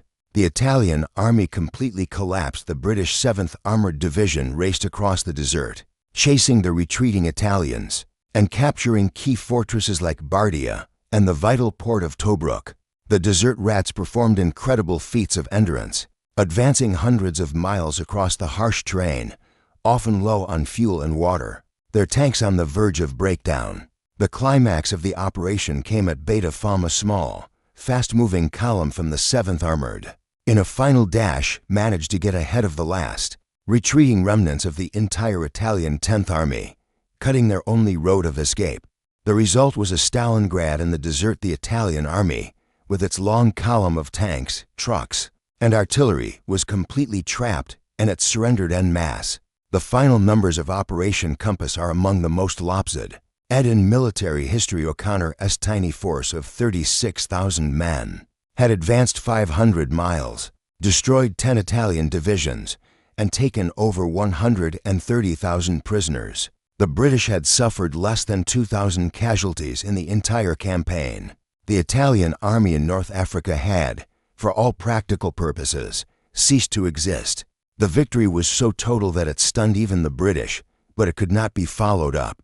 The British government, in a fateful decision, ordered Wavell to halt his advance and to send his best troops to Greece, in a failed attempt to stop the German invasion there. This pause, and the total collapse of his Italian allies, is what forced Hitler's hand. He could not allow his Axis partner to be so humiliated, and he could not risk losing the Mediterranean. He was forced to send a small, blocking force to Tripoli to prop up the front.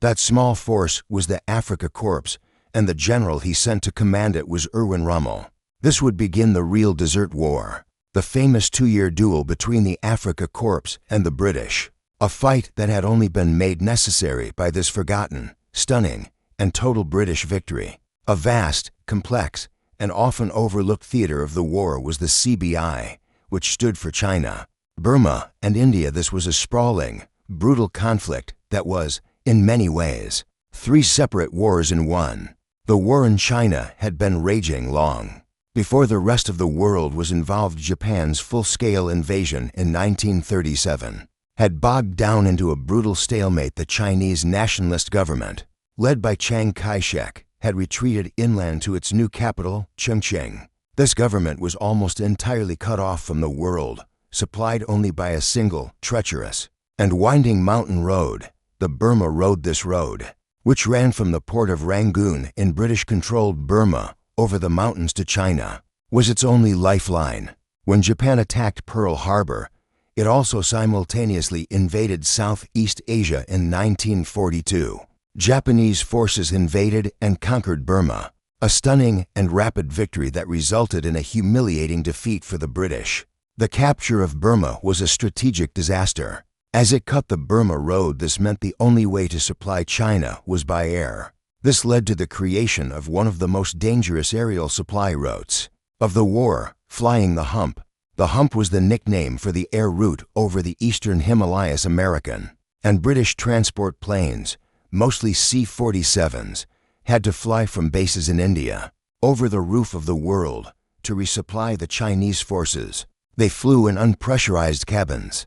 In weather that was notoriously violent and unpredictable, they faced ice, hurricane-force winds, and Japanese Zero fighters, all while navigating one of the most dangerous mountain ranges on Earth. More planes were lost flying the hump than in many combat campaigns. Before this, the American effort in China was most famous for the Flying Tigers. This was the American Volunteer Group, a secret air force of American pilots led by the eccentric Claire Chennault.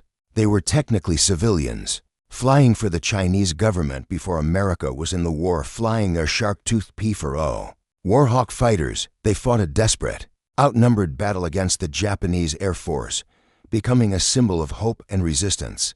The ground war in Burma was a forgotten nightmare. It was fought in some of the most inhospitable terrain on Earth, a triple canopy jungle, riddled with mountains, and plagued by monsoons that turned the entire region into a sea of mud. Soldiers in this theater often said that the Japanese were only the second most dangerous enemy. The first was the jungle itself, with its malaria, dysentery, typhus, leeches, and 100 other tropical diseases that rotted men from the inside out.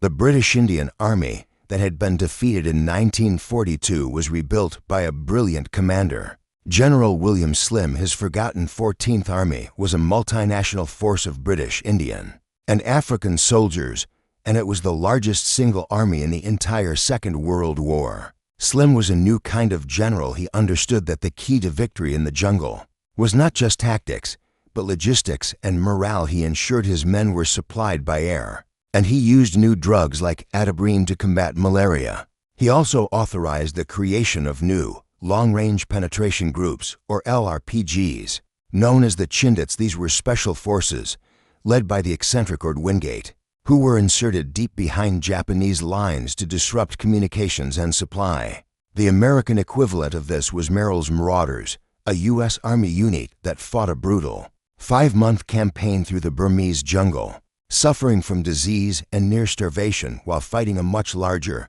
entrenched Japanese force. The turning point of the Burma campaign came in 1944. At the twin battles of Imphal and Kohima, the Japanese launched a last, desperate go-to-Delhi offensive, invading India itself. The British and Indian troops were surrounded and besieged in the two towns. The fighting was desperate, often hand-to-hand at Kohima. The fighting was so close that it became known as the Battle of the Tennis Court, because the British and Japanese defensive positions were on opposite sides of the town's tennis court. After months of brutal fighting, the Japanese offensive, starved of supplies, collapsed. It was the greatest land defeat in the history of the Japanese army, and the beginning of the end for them in Burma. General Slim's forgotten 14th Army had finally and decisively won its victory. We now turn to the secret war, the small-scale, high-risk operations of commandos and special forces designed to strike with precision, deep behind enemy lines.